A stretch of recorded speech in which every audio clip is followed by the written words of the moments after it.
ચાલો બધાના હાથ જોડેલા, આંખો બંધ. આપણે કોઈ પણ કાર્ય છે એ ભગવાનને યાદ કરી અને આપણું શુભ કાર્ય છે આપણે કરતા હોઈએ છીએ. ત્યારે આજના મળવા જેવા માનવીની શૃંખલામાં આપણી વચ્ચે તજજ્ઞ અને અતિથિ વિશેષ ડૉક્ટર કનેરિયા સાહેબ છે. આપણે આ કાર્યક્રમ છે એ 3 વખત ગાયત્રી મંત્રથી શરૂઆત કરશું. એક સાથે ગાયત્રી મંત્ર. ઓમ ભૂર્ભુવઃ તત્સવિતુર્વરેણ્યં ભર્ગો દેવસ્ય ધીમહિ ધિયો યો નઃ પ્રચોદયાત.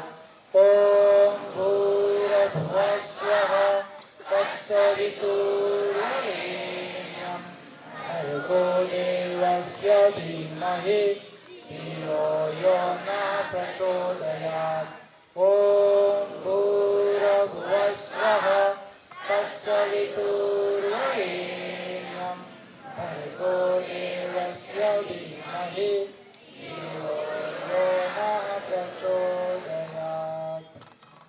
છેલ્લા 2 વર્ષ પહેલા પુરુષાર્થ શૈક્ષણિક સંકુલે મળવા જેવા માનવીની શૃંખલા શરૂ કરી હતી અને એમાં આ વર્ષમાં મળવા જેવા માનવીની શૃંખલામાં આપણી વચ્ચે અતિથિ વિશેષ અને આ વિસ્તારના નામાંકિત હાલ રાજકોટ એવા ડૉક્ટર કનેરિયા સાહેબ આપણી વચ્ચે ઉપસ્થિત છે. તો એક વખત જોરદાર તાળીઓથી શાળા પરિવાર વતી આવકારીએ છીએ, સ્વાગત કરીએ છીએ. જયંતિભાઈ કરમુંડને વિનંતી કે એમને પુસ્તક અર્પણ કરી અને શાળા પરિવાર વતી એમનું અભિવાદન કરે. ખાદીનો રૂમાલ અને પુસ્તક.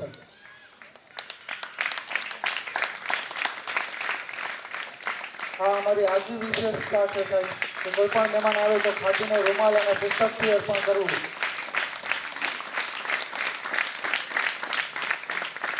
Thank you so much. આટલા વર્ષનો ખૂબ અનુભવ,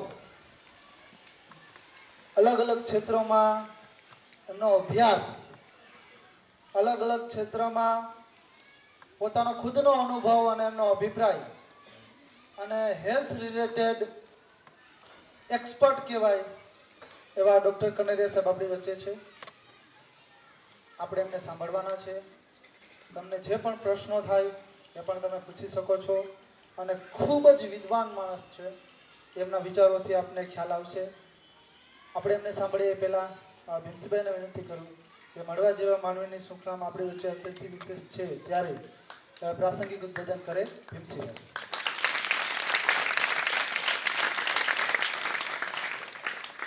સુપ્રભાતમ. આપણી વચ્ચે ઉપસ્થિત આપણા જ ભાણવડના અને ભાણવડને આરોગ્યની દ્રષ્ટિએ ખૂબ સજાગ કર્યા છે અને 2003થી રાજકોટમાં નિવાસ કરે છે, પણ હજી ભાણવડ અંદરથી છૂટતું નથી. તો આપના માતા પિતા બધા નામ લેશો એટલે ઘરે બધા એમને ઓળખતા હશે, કેમ કે સાહેબનું પ્રેક્ટિસ ગ્રામ્ય વિસ્તારમાં ખૂબ હતી. તો મને પણ એમનો પરિચય છેલ્લા 2 મહિનાથી થયો છે. હું 2003માં આવ્યો ને સાહેબ 2003માં ભાણવડમાંથી વિદાય લીધી છે. ટેલિફોનિક 2-3 વખત મળ્યા. તપોવનમાં એ રોકાવા આવ્યા 2 દિવસ, ત્યારે ખૂબ ચર્ચાઓ થઈ. પણ એક ડૉક્ટર બન્યા પછી આવી બાબતોની ચર્ચા, ડૉક્ટરો તો અસંખ્ય લોકોને હું મળ્યો છું, પણ આ એંગલથી વિચારવું એ જો માત્ર ને માત્ર પહેલી વખતે આજે કનેરિયા સાહેબ પાસેથી મળ્યું છે. આપણે કોઈ પણ રોગની વાત કરીએ કે કોઈ પણ દર્દની વાત કરીએ ત્યારે એમની વિચારવાની જે એક વાત છે, એની શરૂઆત છે, એ માત્ર ને માત્ર પહેલી વખતે આવી રીતે મળી છે. કોરોના કાળમાં 300 લોકોને એમણે ટ્રીટ કર્યા છે. એમણે પ્રેક્ટિસ તો બંધ કરી દીધી છે. 300માં એક પણ વ્યક્તિને 299 લોકોને નથી પેલું ઇન્જેક્શન લેવું પડ્યું જેની બહુ શોર્ટેજ હતી, કે નથી વેન્ટિલેટર ઉપર જવું પડ્યું. એક વ્યક્તિને નોર્મલ ઓક્સિજન આપવો પડ્યો. અને સંપૂર્ણપણે કે તમે આ દવા લ્યો, દવાઓ નહીં, માત્ર કેવી રીતે આપણે સ્વસ્થ રહી શકીએ એ વાતથી. અને હજી એમના જે જૂના અહીંયા ભાણવડથી પરિચિત અસંખ્ય લોકો છે એ એમને ટેલિફોનિક માત્ર માર્ગદર્શન લઈ અને એમાંથી બહાર આવે છે. એટલે આ વિષય મેં નેચરોપેથી વર્ષ દિવસ કર્યું, જુદા જુદા લોકોની સાથે ચર્ચા, પણ આ વિષય મને આખો નવો મળ્યો છે. અમે તો કાલે બેઠા, રસ્તામાં આવ્યા ત્યારે ચર્ચા કરતા કરતા, પણ જ્યારે બેસો, હમણાં ગાડીમાં અમે હુમલીથી અહીં પહોંચ્યા તો 2 વાક્ય છેલ્લે સાહેબ પાસે મારે લખાવવા પડ્યા કે આ એક નવો શબ્દ મળ્યો છે.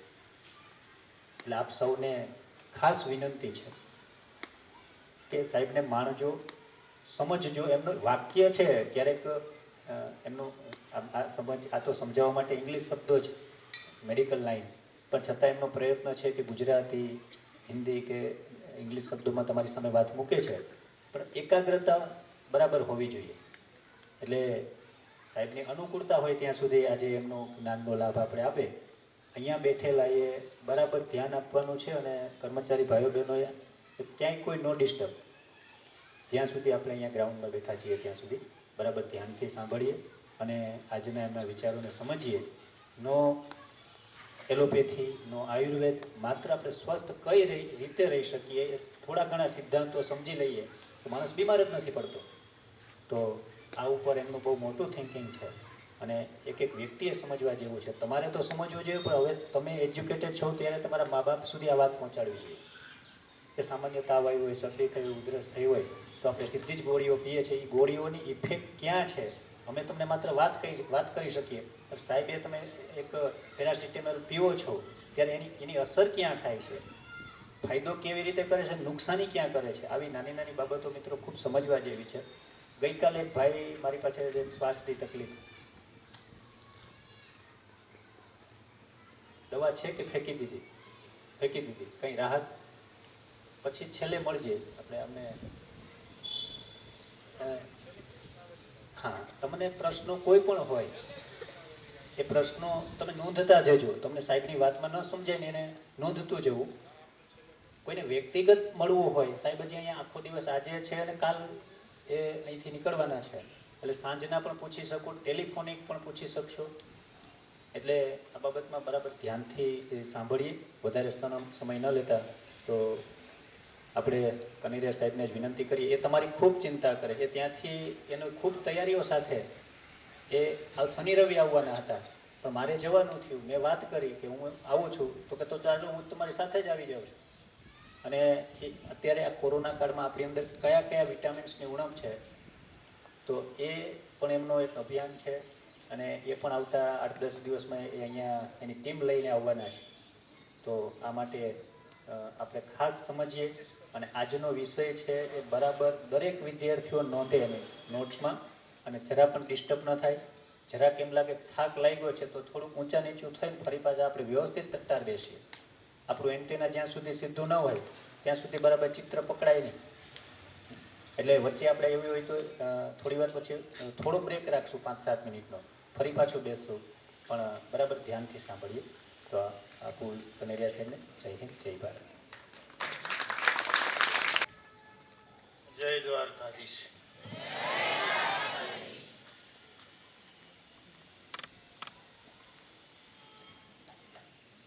આજની આપણી જે વક્તવ્ય છે એ તબીબી જ્ઞાનનો નથી, મેડિકલ સાયન્સનો નથી, આયુર્વેદિક વિષયનું પણ નથી.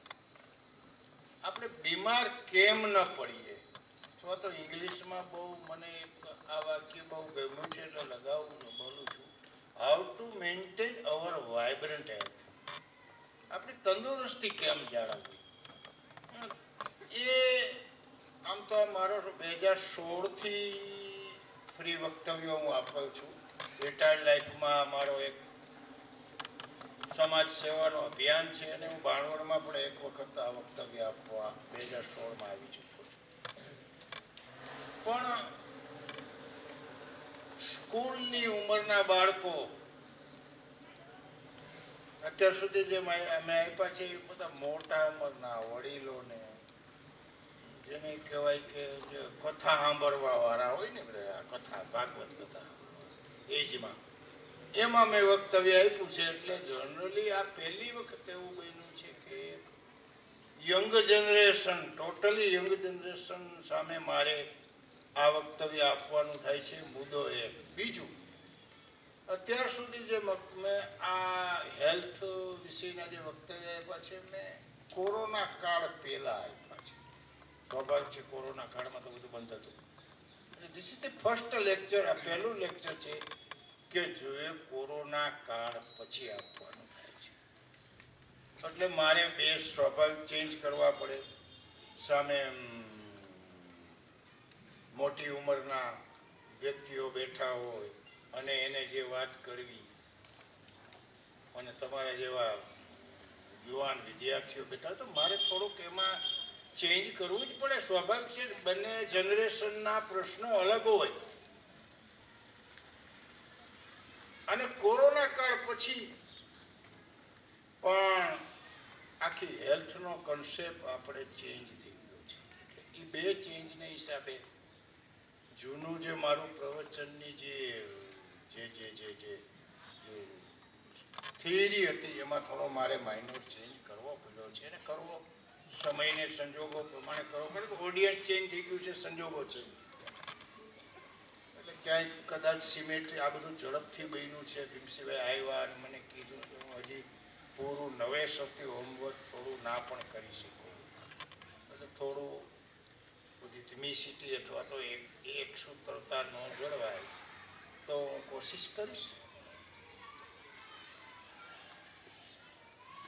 તબીબી વિજ્ઞાન હોય કે આયુર્વેદિક વિજ્ઞાન હોય કે નેચરોપથી હોય કે હોમિયોપથી, જે વિજ્ઞાન હોય, બધા વિજ્ઞાનો બીમાર પડ્યા પછી આપણને હાજા કરે છે. આપણે બીમાર પડીએ પછી એને શરણ લે છે. પણ કોઈ આપણે એમ વિચાર્યું બીમાર ન પડીએ એના માટે હું ઘણી વાર કહું છું, કાઠિયાવાડમાં બેઠેલા યુવાનો ને યુવતીઓ છે ને, બહુ ટેલેન્ટેડ વ્યક્તિઓ છે. એ છે તો કદાચ દુનિયાના લેવલ કરતા કાઠિયાવાડના યુવાનો ને યુવતીઓનું ટેલેન્ટ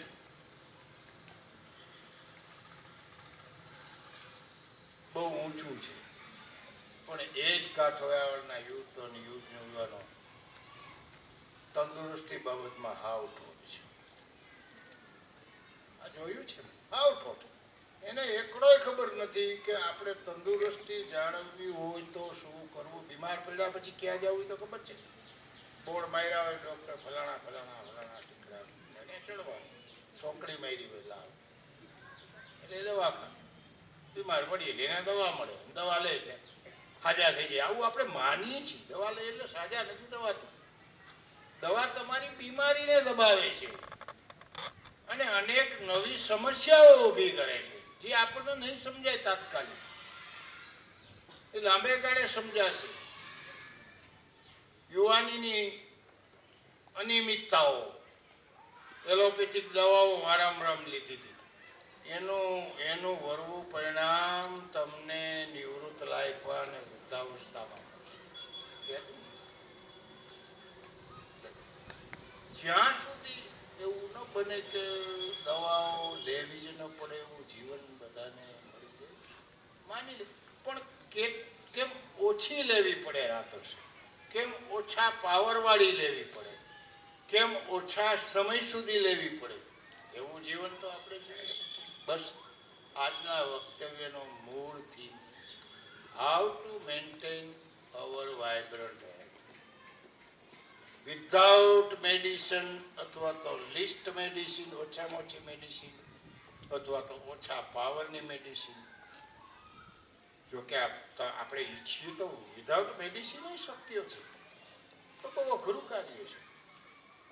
આજથી 46 સુરતા હવે તમને જે પ્રશ્ન તમારા મનમાં મૂકીશ શાંતિથી સાંભળો. આજથી 1975માં હું જ્યારે MBBS થયો, આશરે 46 વર્ષ થઈ ગયા. બરાબર. ત્યારે અમારા ટેબલ ઉપર, આ તો છે ટેબલ જ કહેવાય, તે જગ્યાએ આમ કબાટ હતા, ન તો કબાટ છે, ટેબલ ઉપર 5 ડબલા રાખતા અમે દવાના, ડબલા, છૂટી ગોળી હોય ડબલા, ત્યાં ક્યાં પટ્ટીઓ હતી, સ્ટ્રીપ નહોતી, 5 ડબલા રાખતા, સબ દર્દો કી દવાઈ 5 ડબલા. 5 ડબલામાં બધી બીમારી આવી જતી. એટલે વિચાર કરીને 5 ડબલા જેટલી જ બીમારી હતી. આજે ધીમે ધીમે 10/8 ના મેડિકલ સ્ટોર બન્યા. હવે તો તમે જાઓ ને તો ગોડાઉન જેવડા મેડિકલ સ્ટોર બન્યા. લાખો જાતની દવા છે. રોડે રોડે શેરીએ શેરીએ ડોક્ટરો, સ્પેશિયાલિસ્ટ, આના સ્પેશિયાલિસ્ટ, ફલાણા સ્પેશિયાલિસ્ટ. પછી ભાઈ ડોક્ટરો વૈધા અને દવાઈઓ વૈધી તો બીમારી તો ઘટવી જોઈએ ને. સીધો સવાલ છે. ઉપાય વૈધા તો બીમારી ઘટવી જોઈએ, તો બીમારી કેમ વધતી જાય છે? ઇટ મીન્સ કે આપણા લેવલે, મીન્સ દર્દીઓને લેવલે આપણે વિચારવાની જરૂર છે. શા માટે આટલા બધી દવાઓ, દરરોજ હજારો જાતની નવી દવા શોધાતી જાય છે, છતાં પણ એ ઓછી પડે છે. ઘણી વાર તો તમે કોઈ ડૉક્ટર પાસે ચિઠ્ઠી લખાવીને જાઓ ને, એને ગોડાઉન જેવડો મેડિકલ ભર્યો હશે ને તો એમ કહે છે આમાં 2 છે, ઓલી 3જી નથી. તો તને આવડી જગામાં એ જે દવા નથી મહામાતી, આ ફેક છે, તમારે બીજા સ્ટોરે જવું પડે એ કે આવી છે. એટલે અનેક મેડિકલ સ્ટોર ઘણીવાર ભેળા થાય તો એ આપણા આખા પ્રિસ્ક્રિપ્શનનું બધી દવાઓ મળે એવાય સંજોગો બને છે. કહેવાનો ભાવાર્થ એટલો જ છે, દવા વધતી જાય છે, ડોક્ટરો પણ વધતા જાય છે, સ્પેશિયાલિસ્ટો પણ વધતા, પણ બીમારી ઘટતી નથી. બીમારી નવી નવી આવ્યા. કોરોના મહામારીનો જ દાખલો છે. કેટલા લાચાર બની ગયા હતા આપણે. હોસ્પિટલોમાં જગા નહીં, સ્મશાનમાં જગા નહીં. વિચાર તો કરો, સ્મશાનમાં જગા નહોતી. મને યાદ છે રાજકોટમાં, તમે કદાચ નાના નાના બાળકો છો, કદાચ સાંભળ્યું છે, હું એમને કહેતો નહીં સાહેબ, સવારના 4 વાગ્યામાં એમડી ડોક્ટરને દરવાજે એપોઇન્ટમેન્ટ લેવા માટે લોકો લાઈનમાં ઉભા રહી જતા. 4 વાગ્યામાં એક સ્ટાફ મૂકી દીધો, સવારમાં નામ લખવા માટે. ડોક્ટર 10:30 આવ્યો અને સવારના 4 વાગ્યાનો ટાઈમ લીધો. એમાં આગલા જે દાખ બાંધી લ્યો કે મારે 100 ડોક્ટર 100 દર્દી ડોક્ટર લેવાના, 100 લખાય, બાકીના કહી દેવું પડે કાંઈ. જે 100માં જણો છે ને એનો સવારે 4 વાગે એપોઇન્ટમેન્ટ લીધી હોય, રાતના 2 વાગે. આવા ઇમરજન્સી બીમારીમાં, આ ઇમરજન્સી બીમારી હતી ને, કોઈ કેરોસીનની લાઈન નહોતી, કેરોસીન નહીં મળે કાંઈ લઈ જાઓ, એક વ્યાજ છે, લાકડા બારસો. આવી ઇમરજન્સીમાં પણ તમે વિચાર કરો કે આમાં બીમારીનો જે વ્યાપ હતો એમાં આપણું તબીબી વિજ્ઞાન કયો ટૂંકું પડ્યું, ઓછું પડ્યું. એનું કારણ શું છે? કારણ શું તબીબી વિજ્ઞાન છે કે ડોક્ટરો હજી જાજા આવવા જોઈએ? કોરોના મહામારી વહી જાય બધી માં ક્યું મારશે? એની લિમિટ હોય ને. કેટલા વેન્ટિલેટર વસાવશો, કેટલું ઓક્સિજનના બાટલા વધાવશો, કેટલા બેડ વધાવશો? શું દેશને બીજા કાર્યો નથી કરવાના? વિકાસના મર્યાદાઓ છે. મને ઘણા કે વોટ્સએપમાં મેસેજ પડતો હતો કે ઘરમાં 6 સભ્યો હોય, 6 ને એક હારે ઝાડા થાય તો શું કરીએ? 6 ટોયલેટ બનાવવાના? 6 ટોયલેટ બનાવી રાખો, 6 જણાને ઝાડા થાય તેથી કામ આવશે. એ પોસિબલ નથી, પ્રેક્ટિકલી શક્ય નથી. તો પછી આટલા બધા સંસાધનો અમેરિકા જેવા, યુરોપ જેવા કન્ટ્રીમાં પણ જો આજે જ અમેરિકાની વાત કરો, એને ઓક્સિજનની શોર્ટેજ થઈ ગઈ છે, એને સંસાધનો ટૂંકા પડ્યા છે, એને હોસ્પિટલો ઓછી પડી છે, એને સ્ટાફ, એના જેવડા શ્રીમંત દેશને. તો કારણો શું? કારણ એક જ, વાયરસ સબળ નથી, આપણે નબળા પડ્યા. વાયરસ તો હતો, પેલા હતા, આવ્યા હશે, જતા ગયા હશે, ખબર નહીં પડી હોય. આપણા બાપ દાદાના સમયમાં આવા વાયરસ નહીં આવ્યા હોય, આવ્યા હશે. આ અમુક આવ્યા છે, શીતળા હતા, એને થોડો इस પ્રમાણમાં થોડો કહેર મારીને પણ આ કોરોના ટાઈપને આવ્યા છે કોણ કહી શકે નહીં આવ્યા આવીને જતા રહ્યા છે કારણ કે ક્યાંય પહોંચવું નહીં હોય પહોંચવું ભારે તો અસર કરે ને આપણે નબળા બન્યા છીએ that is the main reason corona જે સબળ બન્યા કોરોના મહામારીએ how to maintain our vibrant હેલ્થને જરૂરિયાતને બહુ મોટી આ ચર્ચાનો વિષય બનાવી આજની ચર્ચાનો આપણો વિષય છે તંદુરસ્તી કેમ જાળવવી ફિટનેસ તંદુરસ્તી ફિટનેસ આ બધા શબ્દો અમુક રીતે પર્યાય છે ફિટનેસ માનસિક અને શારીરિક રીતે ફિટનેસ ફિટનેસ એટલે કે આમ જાડો હોય એવું જરૂરી નથી કે પાકડો હોય એવું જરૂરી નથી ફિટનેસ એટલે સામાન્ય ડે ટુ ડે બીમારીનો પ્રતિકારક કરી શકે એવી જેની બોડીની પ્રતિકારક શક્તિ હોય એ વ્યક્તિ ફિટ તો આ ફિટનેસ કઈ રીતે આવે ક્યાં ક્યાં ફેક્ટરો એવા છે કે આપણે ફિટનેસ બોડીની જાળવી છે ફિટનેસ જાળવા પછી તમને કોરોનાનું ઇન્ફેક્શન નહીં લાગે એવું જરૂરી નથી કે બીજા ઇન્ફેક્શન પણ એ ઇઝીલી પસાર થઈ જશે એને લાઈનમાં નહીં ઊભવું પડે ઘેરા બેઠા ક્વોરન્ટાઇનમાં હાજર થઈ ગયા છે થઈ ગયા છે તો આપણે એ કક્ષાએ પહોંચવાનું છે કે કેવું કોરોના મહામારી લાસ્ટ બીમારી રીતે આવ્યા જ કરવાની બહુ કહું ધીસ ઇઝ નોટ લાસ્ટ બીમારી પહેલા 50 વર્ષે આવતી હવે તો 5 વર્ષમાં આવશે અમારા શબ્દો યાદ રાખજો આવવાની જ છે કોરોના મહામારીથી સવાય આવવાની છે આપણી પાસે મેડિકલ સાયન્સ પાસે એનો કોઈ રસ્તો નથી રોકવાનો ને આ કઈ બાયણા બંધ નથી કરી શકાતા કોઈ આડું રહીશ આવવાના જ છે કારણ કે એના અનેક કારણો છે એ બીજી ચર્ચાનો વિષય શું કામે આવવાના છે આપણે એ પડીએ તો એ આખા પર્યાવરણવાદી વિશેનો ચર્ચાનો વિષય છે એમાં પણ હું ચર્ચા કરી શકું પણ એ અત્યારે તમારા કક્ષાએ ચર્ચાનો વિષય આપણે આપણું શું કરવું માની લો કે બીજી કોઈ મહામારીઓ આવશે આવવાની છે કે રૂટીને આવતી હોય બીમારી પડવાના ચાન્સ તો ઘણી જગ્યાએ છે કે એવું થોડું છે કોરોના મહામારીથી બીમાર પડે કેન્સર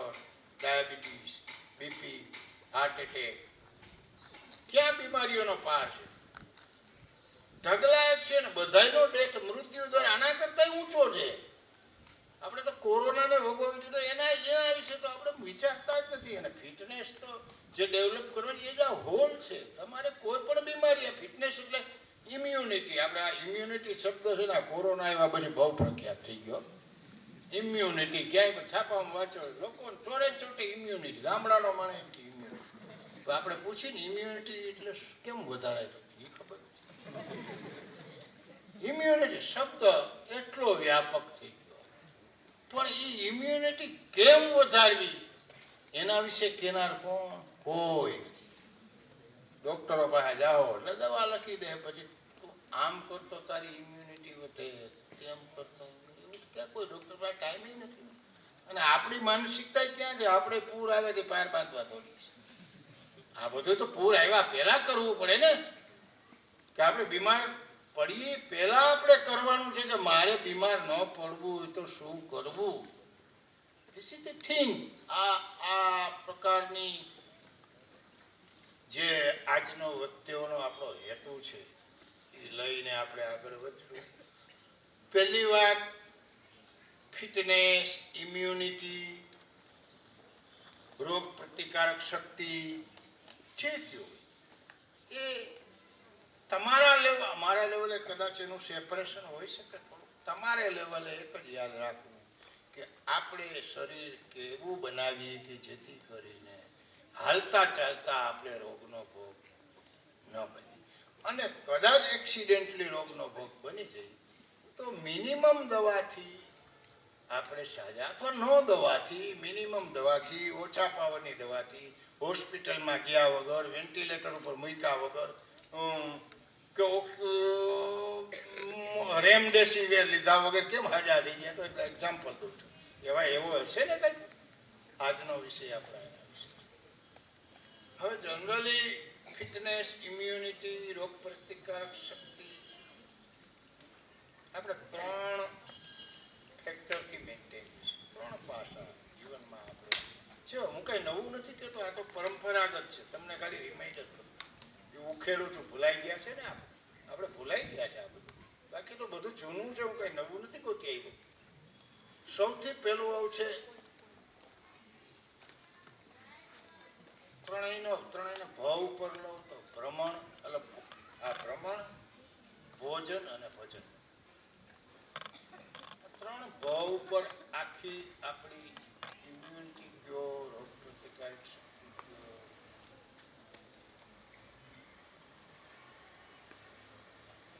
એ આધારિત છે ભ્રમણ, ભોજન અને ભજન. ભ્રમણ એટલે સ્વાભાવિક છે, આપણે વ્યાપક સ્વરૂપમાં લેવાનું છે. ભ્રમણ એટલે શ્રમ, એક્સરસાઇઝ, પરિશ્રમ. તમારી સ્કૂલનું જ નામ છે.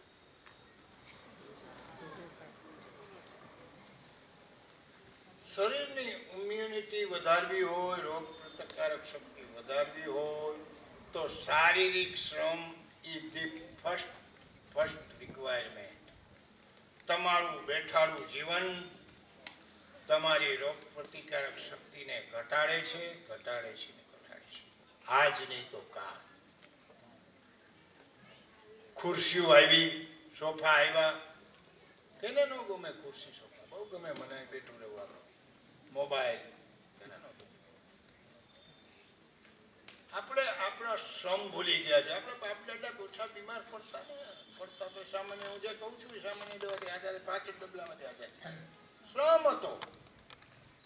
શ્રમ ઘટ્યો છે, ભ્રમણ ઘટ્યું છે, રાત હશે. શ્રમ, મહેનત, શારીરિક શ્રમ રાત હશે ઘટ્યો છે. તમે ગણિત કરજો, કદાચ તમારી ઉંમરમાં આજે તમે રમત ગમતો રમતા હશો જ્યારે, પણ થોડા ભણી પરણીને વરી જાઓ પછી તમને સમજાય. મૂકી દેવો બધું, મને ખબર છે. અટાણે તમને કદાચ ગેમ્સ રમશો, વોલીબોલ રમશો, ટીકડું રમશો, સારી રમ કરશો, કારણ કે તમારામાં જોમ છે. તમને એના ફાયદા સમજાતા હોય કે ન સમજાતા હોય બધું તો તમે તમારી પ્રવૃત્તિમાં વણી લીધું છે. પણ જ્યારે તમે ડિગ્રી લઈ લેવો, સારી નોકરી લઈ લેવો અને મન છે સારી મજાની આવક થાય ને એટલે તમને લાગે દુનિયાનો છેડો આવી ગયો, હવે મારે શું જોઈએ? રૂપિયા આવવા માંડ્યા, ખાય પીને મોજ કરો. બસ એ સમયે ધીમે ધીમે એજ એવી છે કે જ્યારે શ્રમનું જેનું કહેવાય આપણી પ્રાયોરિટી ઘટી જશે. આ ઘટે તો સારી વાત છે, પણ મેં ઓવરઓલ જોયું છે. શ્રમ આપણે ધીમે ધીમે સમજીએ છીએ શ્રમ જરૂરી છે, પણ મૂકી દઈએ છીએ. શું જરૂર છે? દુનિયાનો છેડો આવી ગયો, અમે સુખમાં બીજું શું છે? સુખ તો આવી ગયું, ગાડી, મકાન, બાળકો, પરિવાર. હવે આમાં સુખામાં વિશેષ નથી. એટલે આપણે એ સમયે બેફિકર બની જવાના અનેક ચાન્સીસ ઉભા થાય છે અને આપણે બેફિકર બની જાય છે મોટા ભાગના. પરિણામે આપણે એના પરિણામ ભોગવીએ છીએ, આપણી ફિટનેસ ગુમાવીએ છીએ. યુવાનીની બાલ્યાવસ્થાની ફિટનેસ મોટા ભાગે યુવાનીમાં ગુમાવી દેવાય છે, અને યુવાનીમાં ગુમાવેલી ફિટનેસ વૃદ્ધાવસ્થાના હોસ્પિટલને ખાટલે જ જવાની. એમાં બે મત નથી. કોઈ પણ બીમારી રહી, યુવાની ઇઝ ધ ટર્નિંગ પોઈન્ટ. તમે ફિટનેસ સમજી ગયા પછી તમે કદાચ કોરોના મામેરી આવ્યો ને પછી હવે હાલો આ તો બધા કહે છે વોકિંગ કરવા ચાલશે, એ પાકે ઘડે પછી કાંઠા ન ચડે. હું 70 વર્ષે પછી હાલવા જાઉં અડધી કલાક તો મારા ઘડે કાંઠા ન ચડે. તો મારે યુવાનીમાં જ ફિટનેસ છે લોંગ પ્રોસેસ, એ શોર્ટ પ્રોસેસ નથી આજ ચાલુ કરીને તમને કાલેનો રિઝલ્ટ મળવા માટે. શ્રમ જાળવી રાખો તમારામાં. જે રીતે હું કોઈ શ્રમને ડિફાઇન કરતો નથી, આમ કરો ને તેમ કરો ને, યોગા કરો ને જીમમાં જાઓ ને ફલાણું રમો, એ તમારે વિચારવાનું કે તમને કયું ગમે, પસંદ તમારે કરવાની. મારે માટે શ્રમ જોઈએ, મારી માટે મારી ડિમાન્ડ એક જ છે, એ આગ્રહ એક જ છે કે શ્રમ જોઈએ. શ્રમ તમારી એજ પ્રમાણે મિનિમમ એકાદ કલાકનો પરસેવો પાડતો શબ્દ લગાડું છું હો. પરસેવો પાડતો શ્રમ, શિયાળો હોય કે ઉનાળો હોય, શ્રમ એટલે એમ ન સમજી લેતા કે ચાલુ ચીલા ચાલુ, પરસેવો પાડતો શ્રમ. પરસેવો પાડતો શ્રમ તમારી ઉંમરે ઓછામાં ઓછું એક કલાક ઓછામાં ઓછું, અને મારી ઉંમરનો દાખલો દઉં ઓછામાં ઓછું અડધી કલાક. ઇન બિટવીન હું કેટલો હોવો જોઈએ તમારે આશરે ગણિત કરી લેવાનું, પણ આશરે 1 કલાક તમારી ઉંમરે અને અમારી જેવડી ઉંમરે. કારણ કે વધારે પડતો અતિશ્રમ, તમને એ કહ્યું અતિશ્રમ આપણે કહે ને અતિ ઢહેડો, આપણે ઢહેડો, અતિ ઢહેડો શરીરની ફિટનેસને ઇમ્યુનિટીને ઘટાડી છે. એટલે હું રેખા બાંધું છું. આ સમયમાં આપણા બાપ દાદા 12 કલાક કામ કરતા હતા, એના ફેક્ટર અલગ હતા, એના ખોરાક અલગ હતા, એમ હરખા હતા નહીં. વળી કે આપણા 10 કલાક કામ કરતા હતા, એનાથી પણ એને બીજું ઘણું હતું. આપણે આ સંજોગોનો વિચારવાનું છે, તમારી ઉંમરમાં વિચારવાનું છે, આજના યુગમાં વિચારવાનું છે, ને આજના પાસાઓને ધ્યાનમાં વિચારવાનું. મિનિમમ પરસેવો પાડતો 1 કલાક શ્રમ હોવો, જે રીતે કરો તમારી ફિટનેસ ડેફિનેટલી.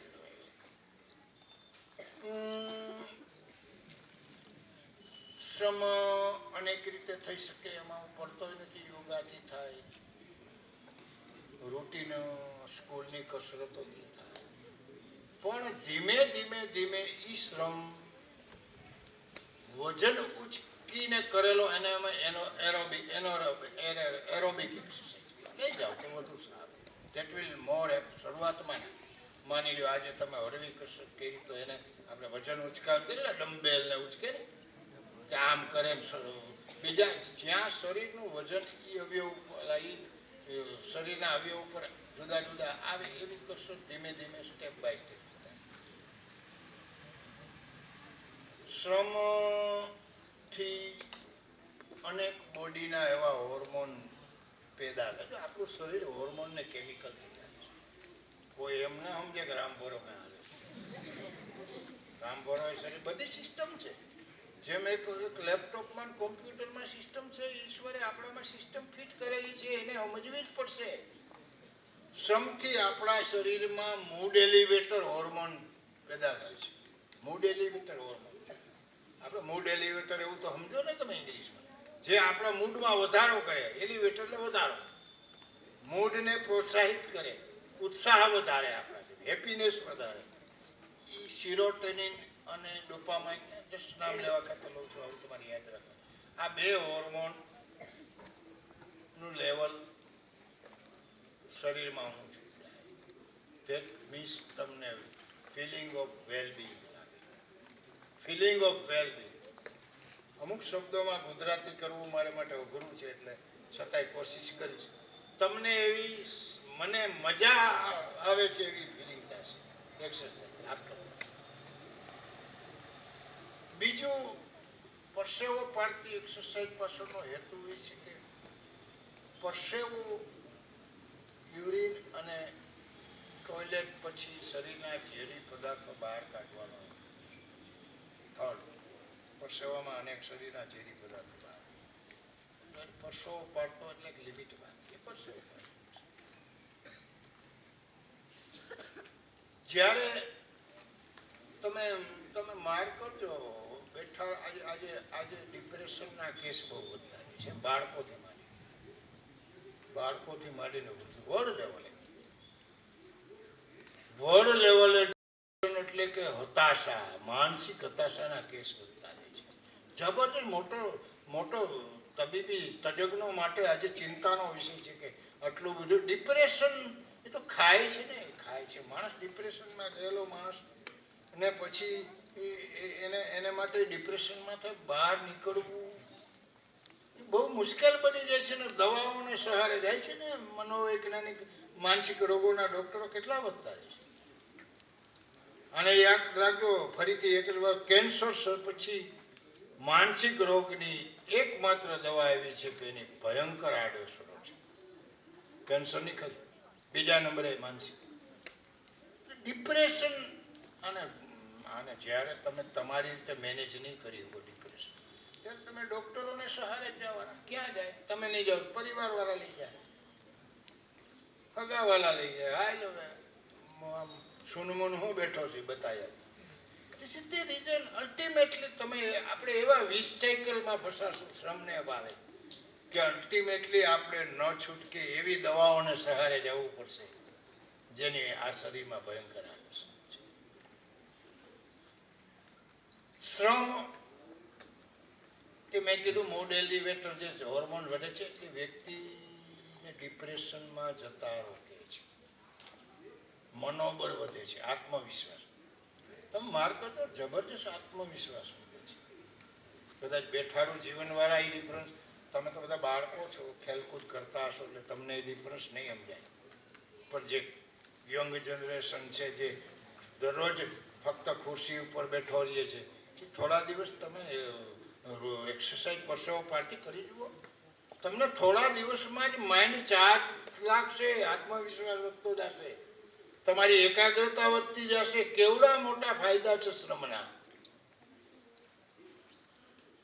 બીજું રીઝન છે, બીજું ફેક્ટર છે ભ્રમણ પછી ભોજન. ભોજનને આપણે છેલ્લે લઈશું કારણ કે એ બહુ મહત્વ. એટલે ભોજન લઈ લો પહેલા. આમ તો ક્રમ ભોજન છે, પણ ભોજનમાં મારે વધુમાં વધુ એટેન્શન દેવું એટલે બહુ મહત્વનું છે તમારી એજ માટે. આમે ફેરવું છે એટલા માટે. જો આની અમારી સામે 60-70 વાળા બેઠા હોત ને તો ભજન પેલા લે, એને ભજનની જાજુ જરૂર છે. યુવાનો બેઠા હોય તો ભ્રમણ જ વધારે જરૂરી છે. અને તમે કુમાર અવસ્થામાં બેઠેલા માટે ભોજન વધુ મહત્વનું છે. એટલે ભોજનને છેલ્લે રાખીશ, મહત્વનું હોય એમાં થોડો ટાઈમ વધુ લાગે તો આપણને દરેક. બીજું છે ભજન. ભજન એટલે મેડિટેશન. આપણે ભજનનો અર્થ અમારી અમે ઇંગ્લિશ શબ્દોમાં મેડિટેશન, મનોરંજન, મનને ગમે એવી પ્રવૃત્તિ, દેટ ઇઝ મેડિટેશન, ભજન. પછી ભજન કરવાથી ગમે કે તમને બીજા કામથી ગમે, એ બધા ભજન જ થયા. ઈશ્વરનું ગમે એ કાર્ય કરો એ ભજન જ છે. પરમાર્થ કરો, સેવા, આ મારું ભજન જ છે. મેં હમણાં કીધું ને મારી ઉંમરના ભજન બહુ સારું, તો હું ભજન કરું છું. આ સેવા કઈ પ્રવૃત્તિ મારું ભજન છે. એ જ મારી ઇમ્યુનિટી ને હેલ્થ ને હેપીનેસ અને રોગ પ્રતિરોધ જાળવવાનું મારું મેઇન છે. એટલે હું ભજન વધારે કરું. સેવા કી કોઈ પણ પ્રવૃત્તિ કરો. તમે માર્ક કરજો, કોઈક દિવસ કોકને સાચી સલાહ આપી છે ને, કદાચ કોઈ વ્યક્તિ અપંગ વ્યક્તિ, અશક્ત વ્યક્તિ કે અંધ વ્યક્તિ, એને કહેવાય છે રોડ ટપવો હોય ને તમે બાવડું જાળીને આમે લઈ જાય, એ રાત તમને ઊંઘ સારી આવશે. આવડા નાનકડી ઘટનાની જો તમારા મન ઉપર કેટલી અસર થાય છે, તો વિચાર કરો કે તમે 24 કલાકમાં કલાક, અડધી કલાક પરમાત્મા કાર્યમાં રૂટીન બનાવી નાખો, કેવડી અસર આવશે. અનેક રસ્તા છે પરમાત્મા કાર્યનો, સેવાનો. કોઈને સાચી સલાહ આપી, કોઈને રચનાત્મક, આપણને સીવણ આવતું હોય તો કોઈને સીવણ શીખવાડી, આપણને સંગીત આવતું હોય તો કોઈને સંગીત શીખડાવી. એ ભજન જ છે. આપણી પાસે સારા વિચારો હોય તો કોઈને સારા વિચારો દઈ દઈએ. આપણી પાસે જે કાંઈ સારું છે, રચનાત્મક છે, સર્જનાત્મક છે, એ બીજાને આપવું, એનાથી સારું એ કંઈ ભજન. મંદિરમાં જાઓ, પૂજા બોલ કરો, સારી વાત છે. શરૂમાં ગાયત્રી મંત્ર બોલો, સારી વાત નથી કહેતો એની ટીકા, પણ એ જો ઓલું નહીં કરો તો આનો કોઈ અર્થ જ નથી. આ તો જીભેથી બોલાયેલા વાક્યો છે, હૃદયથી બોલાયેલા વાક્યો થઈ જ આવશે જો તમે એને જીવનમાં વણી લેવો. જીવનમાં નહીં વણીએ શું કામ? અહીંથી ઉઠીને પછી ખીકી કોઈ બીજાને કે આ તો આવો નવરીનો છે. આજે જે આપણા માણસને બદલવું પડશે. માણસને બદલાવ્યા વગર ફક્ત શબ્દોથી કરેલા ભજનોનો કોઈ, કર્મોથી બદલવું પડે. જેટલું થાય તમારી ઉંમરમાં જેટલું થાય, થોડો સમય પરવાસની પ્રવૃત્તિમાં આપો. ઘણી પ્રકારના ભજન છે. Positive thinking is one of the best bhajan. કોઈને ખોટી સલાહ ન દેવી એ પણ મેડિટેશન છે. અરે હું તો ત્યાં સુધી કહું છું ઘણી વાર, આમ આ ઝાડ ઉપર પશુ પંખી આ ઝાડ ઉપર પશુ પંખી બેઠા હોય ને એને જુઓ, એના ચકલીની હરકતો નાનકડા બચ્ચાની, એનાથી મોટું મેડિટેશન નથી એ કહે. શું મેડિટેશનના ક્લાસોમાં જવાની કાંઈ જરૂર નથી. આપણી બાજુ જ મેડિટેશન છે. ક્યાં નથી મેડિટેશન? ચારે બાજુ છે. ઘણી વાર હું ઘરની બહાર નીકળીને બંગલા ન જુઓ, મકાનો ન જુઓ, લહેરાતા ઝાડ જુઓ, દાડિયું કેમ હાલે છે? વાહ, એ મેડિટેશન છે. તમે ઈશ્વર સાથે જોડાવો, ભલે 5 સેકન્ડ માટે. એ સેકન્ડો વેરી થાય પછી જ તમારા મનને સ્થિર કરશે. Meditation everywhere. એને કોઈ વ્યાખ્યામાં, મેં તમને કીધું શ્રમની વ્યાખ્યા બાંધતો નથી. તમે જીમમાં જાઓ, યોગામાં જાઓ, તમારે જોવાનું. તમને કઈ ગમે તમારે. આ મેડિટેશન અનેક રીતે થઈ શકે. કોકને હેલ્પફુલ થાવ. નાના બાળક, નાનકડું ઘરમાં નાનકડું બાળક હોય ને 7-10 મહિના, આમ એ હુવડાવ્યું હોય ને એની હરકત જોજો, આમ ધારી આવ શાંત મને જોજો. એવું નખરા કરતું હશે ને જોવો ને, that is the best meditation. This is the સહજ મેડિટેશન. એના માટે તમારે ક્યાંય જવાની જરૂર જ નથી. આપણે મેડિટેશનના ક્લાસો અમારે રાજકોટમાં હાલે તો કીડિયારું પડે. હવે તારી આજુબાજુ તો ઘરમાં જઈને કંઈક પછી બધું ભાગવત કથાઓમાં કીડિયારા સાંભળવા આજી વાત છે, અમને કહેતો નથી. પણ જ્યાં સુધી તમારે એને સહજ મેડિટેશનમાં પરિવર્તન નહીં કરો ત્યાં સુધી આ બધા જેને કહેવાય ને કે ટાઈમ બિંગ મેડિટેશનનો કોઈ મતલબ જ નથી. અસર નહીં કરે. ઓલી ભાઈડમાં પડેલી બે બાયણે નીકળે ને એટલે માખ્યું પાછી બે જ જવાની છે. કહેવાય છે ને, ભાઈડમાં પડી હોય તો માખ્યું કાંઠે બેઠી હોય, તો બાયણે નીકળે એટલી વાર છે, તો મને ક્યાં મૂકીને જવાની? સહજ મેડિટેશનને અપનાવો. કોકને સાચી સલાહ દેવી, જ્યાં ખબર પડતું હોય ત્યાં જ ઓપિનિયનો દેવા. કોઈને ખોટે માર્ગે દળવવાના નહીં, કોઈને ઉપયોગી થવાના. અરે ઘરમાં મહેમાન આવ્યા હોય ને એને તમે ઊભા થઈને રાજી થઈને પીરશો ને, એ મેડિટેશન છે. આ સ્કૂલમાં તમને કોઈ પણ પ્રવૃત્તિમાં સક્રિય થઈ અને બીજાને ઉપયોગી થાય એવી પ્રવૃત્તિમાં કે પીરસવામાં તમે ઊભા થઈને રસપૂર્વક પહેલી વાત છે. જો પહેલી વાત સહજ મેડિટેશન તો જ કહેવાશે જો તમે એમાં મન લગાડીને કરશો. ધરાર કરેલું સરળ મેડિટેશન જા આમ કેમ કરી આવી, મને જ ચીંધો, બેનને તો ચીંધતા નથી. એ માનસિક સ્ટ્રેસ છે. હા પપ્પા, હા મમ્મી, હમણાં કર્યું એ મેડિટેશન. એક ને એક કામ માનસિક સ્ટ્રેસે બની જાય, એક ને એક કામ મેડિટેશન. તમે એને કેવો પ્રત્યાઘાત આપો, મનને કેવો પ્રત્યાઘાત આપ્યો એના પર એક ને એક કામ હતું. દરેક કામોને ઇન્ટરેસ્ટ પૂર્વક કરવું, રસપૂર્વક કરવું, એ જ સાચું મેડિટેશન. મેડિટેશન ડગલે ને પગલે મળ્યું છે. ક્યાં જવાનું? ઘણી વાતો, ઘણા એક્ઝામ્પલ છે. આપણે ટીવીમાં તારક મહેતા કા ઉલ્ટા ચશ્મા જોવા છે. આપણે કોઈ વાઇલ્ડ લાઈફમાં જાઓ, એની હરકતો જુઓ, હરણની ને પશુ પંખીઓની. That is the best meditation. આપણે એનાથી આજે તમે વિચાર કરો, આ કરોડો હજારો માઇલ દૂર આફ્રિકાના જંગલની વાઇલ્ડ લાઈફ આપણા ટીવીને પડદે બતાવે છે. જુઓ એની હરકતો થઈ હતી. Best meditation. કેવો સંઘર્ષ કરે છે પ્રાણીઓ જીવવા માટે. જોજો ધારીને જોજો. અલગ અલગ બતાવશે ને, એમાં અલગ અલગ પશુ પંખીઓ બતાવશે કેટલો સંઘર્ષ કરે છે, કેટલા એના હાવભાવ છે, કેટલું બચવા માટે એના બચાવોને જુઓ, કેટલું જુઓ. હું હમણાં કહું કે જો પશુનું બચ્ચું હોય ને, પશુનું બચ્ચું જૈનમાં ફેરવું 2-5 મિનિટમાં પગ એવું થઈ જાય. આપણું ધારો વરહદીથી માંડ હાલતું, એ બાવડા પકડો. ઓલું જૈનમાં ફેરવું, કારણ કે સંઘર્ષ કરે છે ને, સમજે છે કે મારે સર્વાઈ થવું હોય તો મારે પગભર થવું જ પડશે. વાઇલ્ડ લાઈફ જુઓ. હું ટીવી ચેનલોમાં વાઇલ્ડ લાઈફને બહુ ફેવર છે. અમુક ગેમ સારી છે. માની લો અમુક એજ સુધી કાર્ટૂન જોવાય, કાર્ટૂન રચનાત્મક હોય છે, પણ સિરિયલોથી તો દૂર જ નહીં. કોઈ પણ સિરિયલો તમને કાવા દાવા સિવાય કાંઈ શીખવે, અને કાવા દાવાથી મોટું માનસિક સ્ટ્રેસ. તમને એમ લાગતું હોય એનાથી મને મજા આવે, એ તો અંદર આત્મા ડંકે છે, એનોમાં આત્મા રાજી જાય. ઘણી વાર હું એમ કહું છું કે માનસિક સ્ટ્રેસ અને મેડિટેશનમાં ફેરફાર ઘણા મને પૂછે.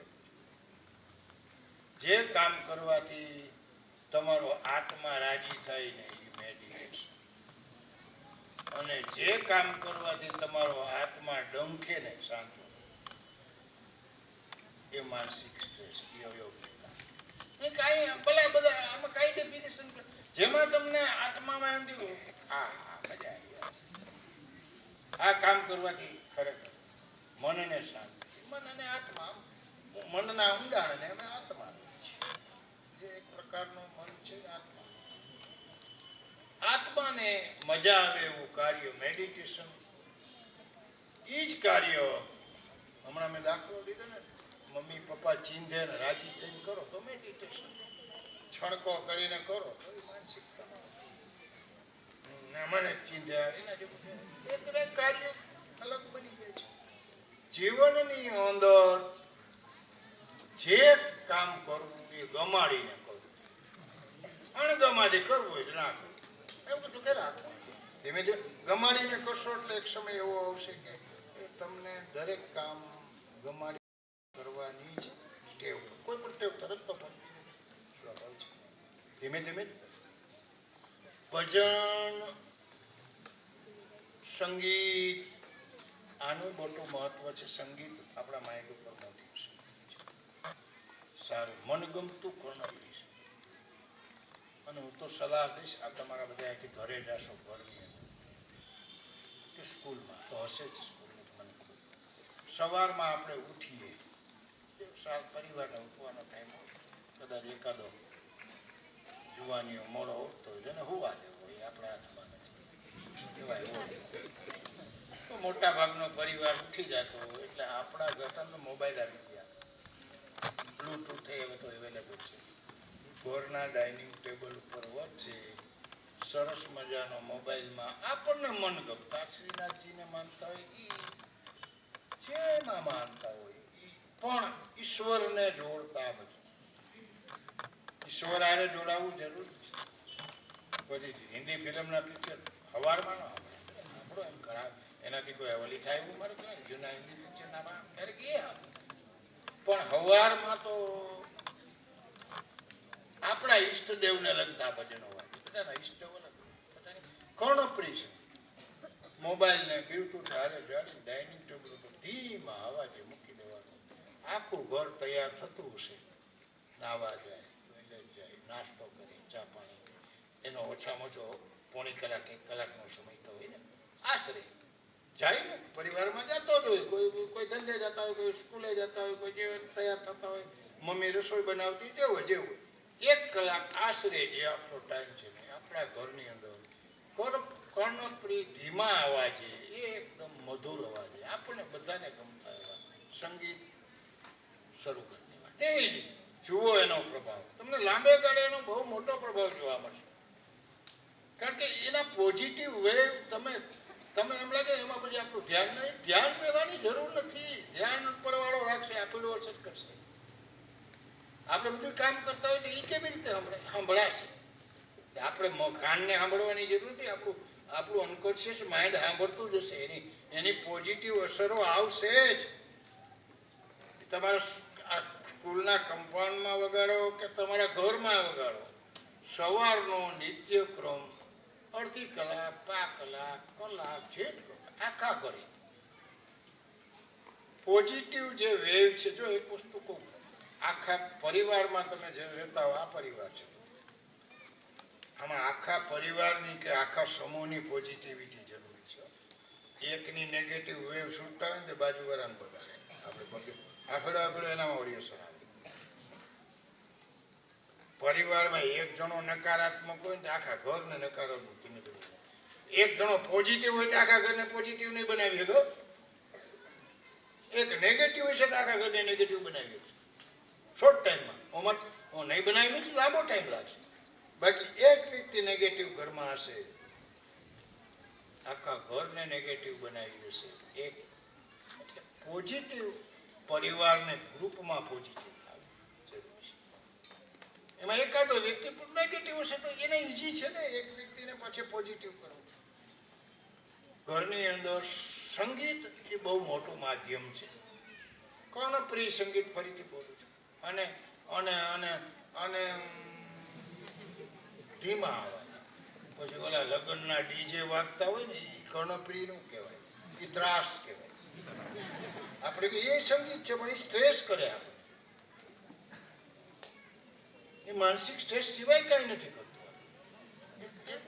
ડેસિબલ અમારી ભાષામાં કાનને એક અનુકૂળ આવતા ડેસિબલથી વાગતું સંગીત હોય. બસ ભજનનો માં તો હવે બીજું મારે મોટા ભાગનું આવી ગયું, પણ કદાચ તમને કોઈને આ બાબતમાં સહજ મેડિટેશન અપનાવી જ લ્યો. સહજ મેડિટેશન સિવાય કોઈ બીજો રસ્તો. સહજ મેડિટેશનના ઘણા પ્રકાર છે. સંતોષ રાખવો એ ગીતા તમને સહજ મેડિટેશન. આપણે કહે છે ને ગીતા, આપણે કર્મના અધિકારી છીએ, ફળના નહીં. કર્મ કરો, ફળ તો તમારા કર્મ તમારા હાથમાં નથી. દેવું છે એ પ્રમાણે એનું તોલમાપ કરવાનું. આપણા તોલમાપમાં ન થાય એનું કર્મનું ફળ. આપણે કેવો માનવી હોય તો તોલમાપ કરીને એનું ફળ નક્કી કરી દે તો ઈશ્વર નક્કી કરે. કર્મ કરો, પોઝિટિવ વર્ક કરો, ફળ ઓટોમેટિક ઈશ્વર અથવા કુદરત અથવા પછી અગમ્ય શક્તિ આપણામાં આપશે.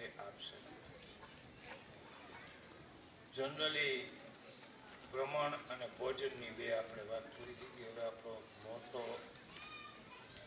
વિષય રહ્યો ભોજન. આમાં કઈ પ્રશ્ન હોય તો અત્યારથી જરાક પોઈન્ટ લખતા જાજો, એટલે જેથી પછી બધું ખીચડો થાય તે પછી સમયે આગલું ભૂલાઈ ગયું. કોઈ પણ પણ દવાની કેમ ન બીમાર પડવું. પછી મને એમ ના પૂછું મેલેરિયાની દવા કઈ દેવાય, યાજનો વિષય નથી. કોરોનામાં કઈ દવા દેવી, યાજનો વિષય. હેલ્થ, હાઉ ટુ મેન્ટેન, આપણી તંદુરસ્તી કેમ જાળવવી, એને લગતો કોઈ પણ પ્રશ્ન તમારા ધ્યાનમાં ન બેઠો હોય અથવા તો મારા પ્રવચનમાં રહી ગયો હોય, કોઈ ભોજન.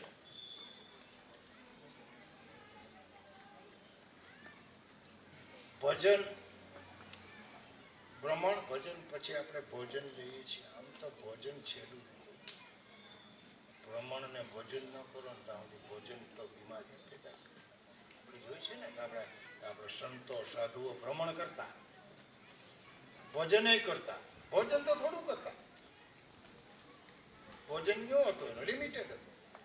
છતાંય આજના યુગની અંદર ભોજન એટલા માટે મહત્વનું છે કે ભોજન કેવું હોવું જોઈએ.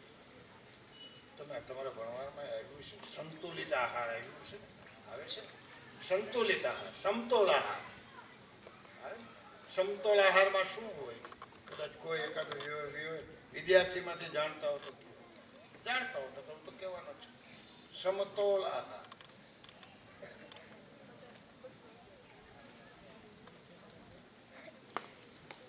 ચાલો માની લઉં કોઈ ધ્યાન.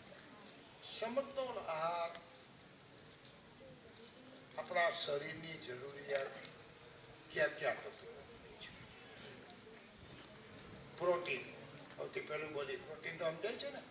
પ્રોટીન એટલું આવે છે ને ભણવામાં. પ્રોટીન શેમાંથી મળે ને હું મળે ને પછી આવશે પ્રોટીન. બીજું કાર્બોહાઈડ્રેટ.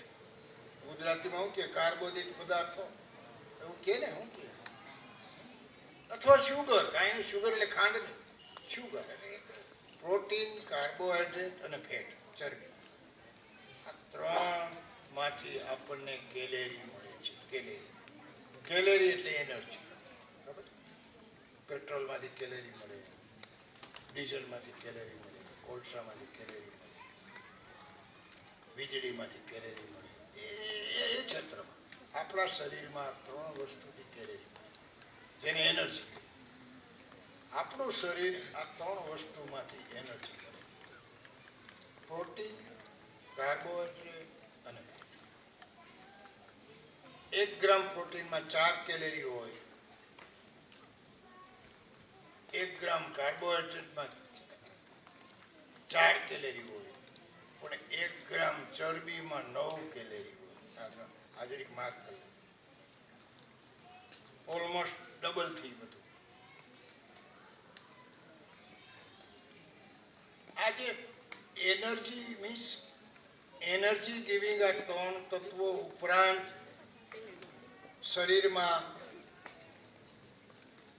બીજા પણ અગત્યના તત્વો છે જે સમતોલ આહારમાં જરૂરી છે. વિટામિન, સમજો છો ને, વિટામિન આવે છે ને ગુજરાતીમાં પ્રજીવકો, વિટામિન્સ, મિનરલ્સ, ફાઈબર અને મિત્ર બેક્ટેરિયા આવશે. આના વિશે ડિટેલ આવશે. 4 વિટામિન, મિનરલ, ફાઈબર્સ એટલે રેસા, રેસા અથવા તંતુ જેવડા, અને મિત્ર બેક્ટેરિયા. મિત્ર બેક્ટેરિયા તમારા માટે કદાચ કોઈ જાણતા હશે ને તો બહુ સમજવા જેવો વિષય છે, આવશે. ઈ કેલેરી નથી આપતા. આ વિટામિન, મિનરલ, ફાઈબર અને મિત્ર બેક્ટેરિયા. કેલેરી, એમાં કેલેરી કાંઈ ન હોય, એમાં એનર્જી કાંઈ શરીરને કેલેરી, પણ એનો હેલ્થમાં જબરદસ્ત રોલ છે.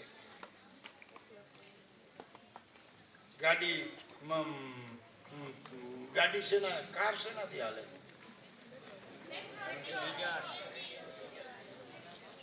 ઓઇલ ના નાખો તો હાલે? Engine oil. એન્જિન ઓઇલ કાઢી પેટ્રોલ ટાંકી ફૂલ કરી, પછી આખું 25 કિલોમીટર ગાડી ડાઉન છે. Engine down. હવે મારી મૂળ વાત, પ્રોટીન, વિટામિન, કાર્બોહાઈડ્રેટ અને ફેટ એ આપણું ફ્યુઅલ છે, એ આપણું પેટ્રોલ કે ડીઝલ છે. વિટામિન, મિનરલ, ફાઈબર ને મિત્ર બેક્ટેરિયા આપણું ઓઇલ છે. એમાંથી કેલેરી તમે પેટ્રોલની ટાંકીમાં ઓઇલ નાખો ના હાલે ભાઈ, હાલે ના હાલે, એ કઈ એનર્જી ના આપી શકે. પણ ડીઝલ ને પેટ્રોલ થી ગાડી હલાવવી હોય તો એન્જિન ઓઇલ વગર પણ ગાડી ના હાલે. અથવા હાલે એમાં તો કેવું ને, બ્રેક એન્જિન ડાઉન થઈ જાય, આપણું શરીર ડાઉન થઈ જાય. વિટામિન, મિનરલ, ફાઈબર અને મિત્ર બેક્ટેરિયા આપણા બાકીનું બધું ખાતા હોય, ઓલું પૂરતું ન તો એન્જિન ડાઉન એટલે બીમારી. એન્જિન ડાઉન આપણા શરીરમાં, એન્જિન ડાઉન એટલે બીમારી. એન્જિન જેમ નબળું પડી ગયું, ડાઉન થયું, અથવા તો ગેરેજમાં ગયું, આપણે દવાખાને જઈએ. વિટામિન, મિનરલ, ફાઈબર અને મિત્ર બેક્ટેરિયા અને 3 એનર્જી ગિવિંગ પ્રોટીન, કાર્બોહાઈડ્રેટ અને ચરબી. આ 7 વસ્તુથી જ એના બેલેન્સથી બનેલું આપણું ભોજન પેટીસ સમતોલ. એમાં એક પણ વસ્તુ નહીં હોય તો નહીં ચાલે, હેલ્થ નહીં ચાલે. 7 વસ્તુ જ હોય. હા, એનું પ્રમાણ કેટલું અલગ વિષય છે, આવશે. આપણે એમાંથી એક પણ વસ્તુનું કમી હશે એટલે તમારા શરીરની અંદર કોઈ પણ કમી ઊભી થશે. પછી કયા ફેક્ટરની કમી થાય, કયા ફેક્ટરની વધુ થાય, તો એ બધું બીમારી થઈ. પણ આ 4 વસ્તુ, 7 વસ્તુ આપણી થાળીમાં હોવી જોઈએ. પ્રોટીન શેમાંથી મળે? પહેલું પ્રોટીન આવ્યું, પ્રોટીન લઈએ આપણે પહેલા. પ્રોટીન શેમાંથી મળે? જનરલી કયો જાણતા હોય તો, ના જાણતા હોય તો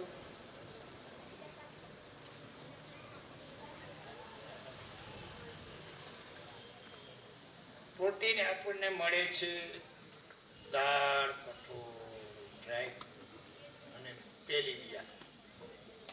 તેલીબિયા ગઈ ને, જેમાંથી તેલ ને તેલીબિયા એટલે તલ, મગફળી, સોયાબીન, સૂર્યમુખી, આ બધા તેલીબિયા થઈ ને. તેલીબિયાના ભાવ આવે.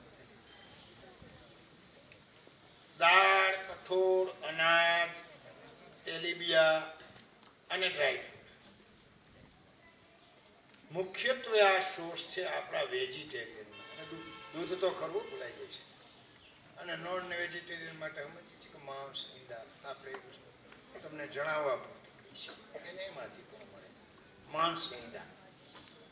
માંસ is one of the best source of, અને ઈંડા સોર્સ ઓફ પ્રોટીન.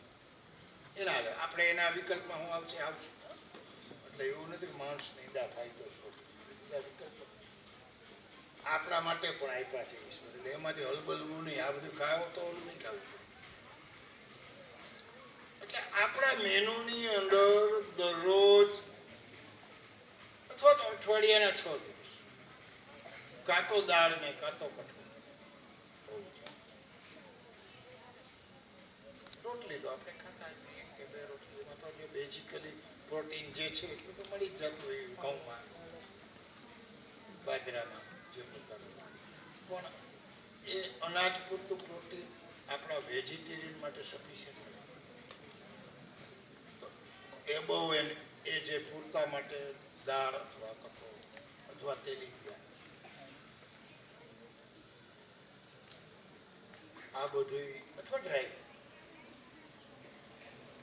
જેવી કિસ્સામાં પૈસા હોય તો ડ્રાયફ્રૂટ લેવાય. નગર હું લઈ તો એના વિકલ્પ છે ઘણા આપણી પાસે. બીજા છે કે દાળ, કઠોળ તો આપણે લઈ શકીએ.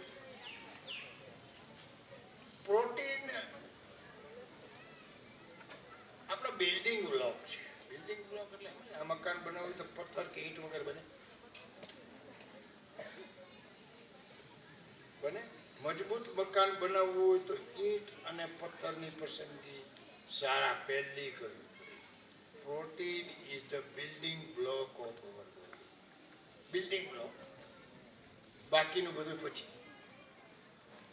તમારા શરીરની મજબૂતાઈ પ્રોટીન સિવાય શક્ય નથી. પ્રોટીન હોવું જ જોઈએ. અને કમનસીબે હું આમાંથી કહીશ આજે શાકાહારીઓ શબ્દ આજનું પ્રવચન આપણું શાકાહારીઓને લક્ષીને આપણે કારણ કે બધા શાકાહારી છે, માંસાહારી નથી. એ વિશે એટલે બાર એમાં ચોખવટ નહીં કરું. માંસાહારી વસ્તુને આ ફેક્ટરનો આ મુદ્દો ઓછો લાગે. શાકાહારીઓ માટે આજના યુગમાં ખાસ કરીને આપણા જેવા ચુસ્ત શાકાહારી ઘણા એવા 5-16 વાળા શાકાહારી હોય. આમ શાકાહારી કહેવાતા સાનું મને ઈંડા ખાઈ લેતા હોય. આપણે દાબી દબેડી જતા હોય અથવા તો ઘરના બે આપણે પ્યોર શાકાહારી. આજે મેં મારી એટલા વર્ષની પ્રેક્ટિસમાં જોયું છે કે થોડા વર્ષોમાં તમારા જેવડી ઉંમરના બાળકો આશરે 70 થી 80% બાળકોમાં પ્રોટીન ડેફિશિયન્સી છે. આ બહુ મોટી વાત છે. શાકાહારીમાં બધું પછી વાત એની પર આવવાની. આપણા સમુદાયને લાગુ પડે છે ઓને નહીં. પ્રોટીન ડેફિશિયન્સી છે. પ્રોટીન પાયાની જરૂરિયાત. બિલ્ડિંગ બ્લોક જેના વગર ઇમ્યુનિટી બનતી જ નથી. જેના વગર તમારી રોગ પ્રતિકારક શક્તિ શક્ય નબળી જ પડવાની છે. આ પ્રોટીનની કમી આજના પ્યોર શાકાહારીઓની થોડીક હું તમને ઘણી વાર એવો પ્રશ્ન થશે પેલા નહોતી. કારણ કે પેલા ઘણું હતું. હા, ઘણું નહોતું એટાણે છે.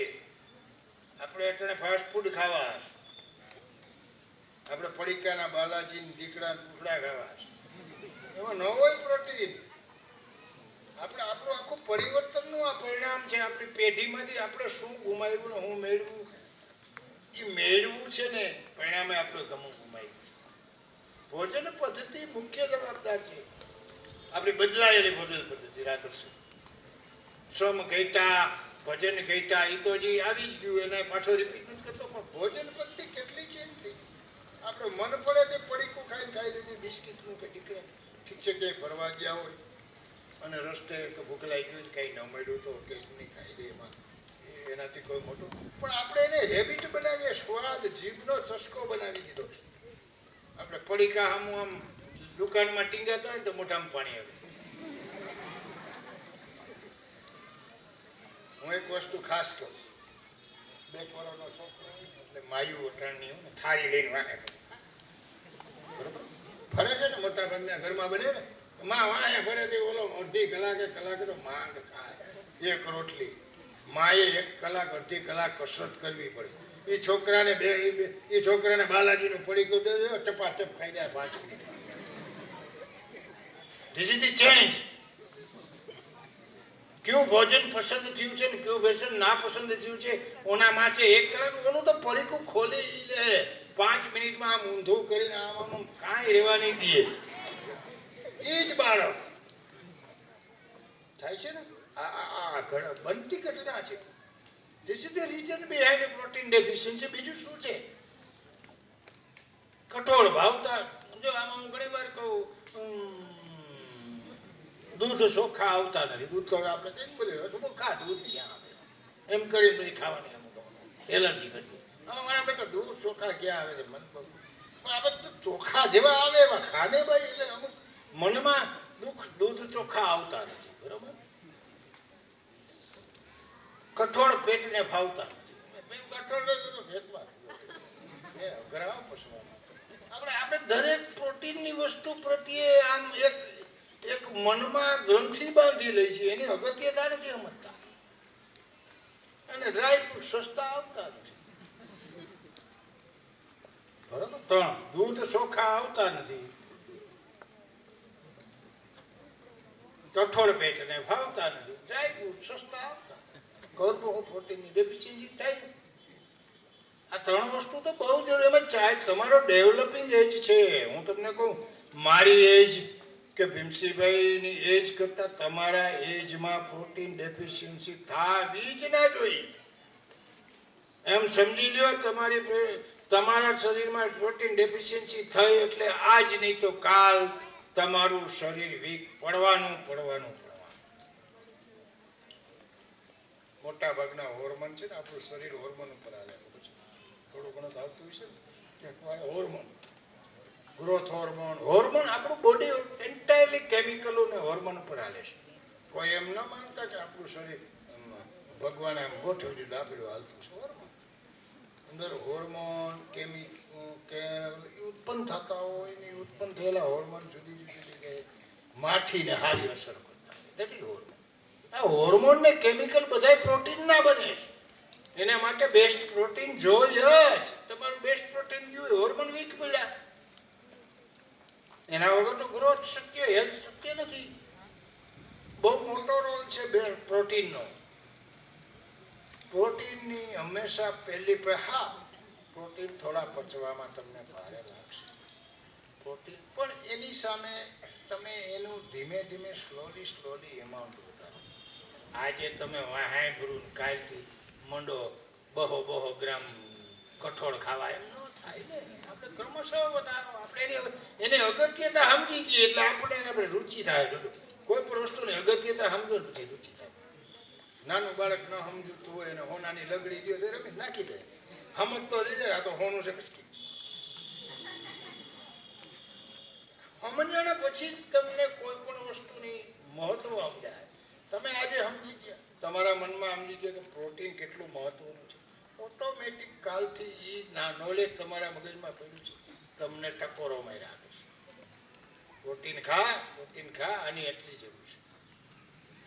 એ બિલ્ડિંગ બ્લોક છે. એનાથી હોર્મોન બને છે.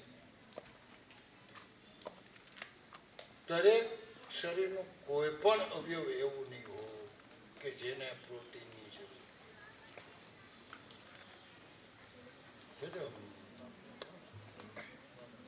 બાબા થાય ને મારા જેવડા ભજીયા ખાવાની બહુ મન થાય. તમારા ઘરમાં થાય ને ભજીયા બનાવો બહુ સારી હોય બનાવી દે ને બાયણે જઈને ખાઈ દે. ભજીયા ક્યાંક મળતા હોય. આ થોડું વચમાં હાસ્ય હેલ્થમાં જરૂર છે એટલે પીસું છું. એમ ના સમજતા કે હાસ્ય is also a part of health. તમે બધી વાતને ગંભીરતાથી લઈને લેતા જાવ તો કોઈ પણ વ્યક્તિ વક્તવ્ય પાચ્ય બની જાય. જરૂર છે પ્રોટીન થ્રુઆઉટ ધી લાઈફ જરૂર છે. જ્યારે વૃદ્ધાવસ્થા આવે ત્યારે પ્રોટીન ડિપ્લેટ થાય. હોર્મોન એટલું તો તમે સમજો છો ને વૃદ્ધાવસ્થામાં હોર્મોન ઘટે. જેમ નિવૃત્ત વય આવે સ્ત્રીઓની મેનોપોઝ પછી પુરુષોને 50-55 હોર્મોન ડિક્લાઇન. હોર્મોન ઘટે એટલે શરીરમાં પ્રોટીન ધોવાય. ઘણા નથી ડૉક્ટર કેલ્શિયમ ધોવાય છે તમારા શરીરમાં કે છે ને આ વોડા આપતા હોય તો તમારે શરીરમાં કેલ્શિયમ ધોવાય છે ઘટે છે ઓછું પ્રોટીન ઘટે વૃદ્ધાવસ્થા. શરીરમાં બધો કોલ ઈશ્વરે આપ્યો છે તમે પ્રોટીન ઘટેલી પ્રમાણે ખાવાની ઈચ્છા થાય એટલે વૃદ્ધ લોકોને ભજીયા ખાવાની ઈચ્છા થાય છે કારણ કે એને હોર્મોનલ સપોર્ટ નથી. તમને તમારે જ્ઞાનથી કરવું પડશે કારણ કે તમારામાં હોર્મોન સપોર્ટ છે ત્યાં સુધી તમને એની અગત્યતા નહીં સમજાય કારણ કે હોર્મોન તમારામાં પ્રોમિનન્ટ છે. યંગ એજના હોર્મોન, યુવાનીના હોર્મોન વધતા ઓછા એજ આરે રિલેટેડ પછી ડિક્લાઇન થાય. પણ આજની જાણકારીથી તમારે એટલું સમજી લેવાનું કે પ્રોટીન તમારા ભોજનમાં પ્રાયોરિટી ઉપર રાખવાનું.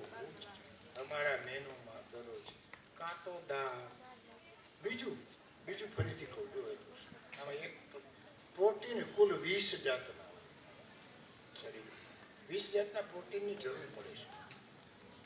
20 જાતના. જસ્ટ આમાં હું બહુ ઊંડા ન ઉતરો કરતા બેઝિકલી થોડું સમજી લો શું કહેવા માંગુ છું. એનો આન્સર ઓટોમેટિક પછી મારામાં આવી. આ 20 જાતના પ્રોટીનની બોડીને જરૂર પડતી હોય છે એમાંથી 11 જાતના પ્રોટીન શરીર પોતે બનાવી લે છે અડાવરા. માની લો કે રામભાઈ નામના પ્રોટીન ન હોય અને માયાભાઈ નામના પ્રોટીન રામભાઈ વાળા બનાવી શકે અડાવરા. ટૂંકમાં બોડી ટ્રાન્સફરેબલ રીતે બનાવી શકે અવરામાં ઓની નીડ પૂરી કરવાની. પણ 9 જાતના પ્રોટીન એવા છે કે જે શરીર બનાવી શકતું નથી. તો એનું શું કરવું આપણે? તો એક જ રસ્તો ખોરાકમાં હોય જ. કોઈ પણ એક ખોરાકમાં 9 જાતના પ્રોટીન ના હોય, દાળમાં 9 ના હોય, એકાદું બીજા મહિલું કઠોળમાં હોય તો ત્રીજા મહિલું ડ્રાયફ્રૂટમાં હોય તો ચોથા મહિલું. કારણ કે એ બધાને અટક નોખી ને એટલે એ પાંખી નોખી કહેવાય. એટલે એ અલગ વેરિએશન ઓફ પ્રોટીન ફૂડ રાખવાનું જેથી બધા 9 જે ઓલા જે શરીરમાં બનતા નથી એ તમને બધાય મળી જાય. દરરોજ ચણા ન ખવાય, દાખલા દઉં છું. દરરોજ તુર દાળ ન ખવાય, દાખલા દઉં છું. મેનુ ચેન્જ કરો. આજે તો અઠવાડિયામાં એક વખત તુર પણ રાખો, ક્યારેક મસૂર દાળ પણ રાખો, ક્યારેક મગની દાળ પણ રાખો, ક્યારેક ચણા પણ રાખો, ક્યારેક ચોરી પણ રાખો, ક્યારેક રાજમા પણ. જે કઠોળ એવા બધા નામ તો તમે જાણો છો દાળના ને કઠોળના. ક્યારેક તેલીબિયામાં ફેરવો. સોયાબીનના 5 દાણા ખાતા હો તો સૂર્યમુખીના ખાઓ, તલ ખાઓ, અળસી બેસ્ટ મધ્યમ. અળસી વિશે તો હું નોખું કહી શકું, ફાઈબરમાં છે. વેરિએશન ઓફ આપણું મેનુ એ એક દર્દી બહુ ટાઈમ જાજો નથી ને, જાજો થતી જાય છે. વાંધો નથી, બહુ કંટાળતા નથી. એક કોરોના પહેલાની વાત છે. એક દર્દી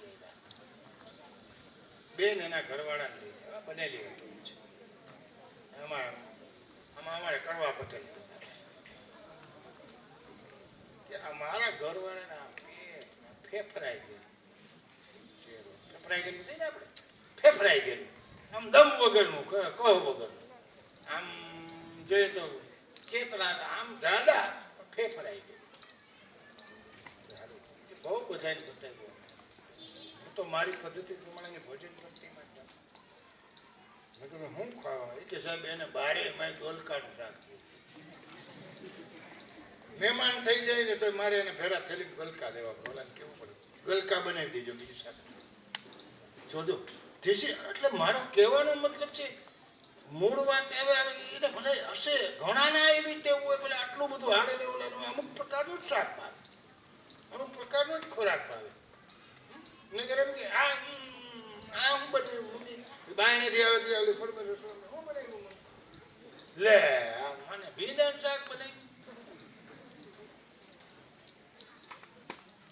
દરેક તત્વોની શરીરને જરૂર છે. વેરિએશન ઓફ ફૂડ રાખો. દરેકમાં અલગ અલગ છે.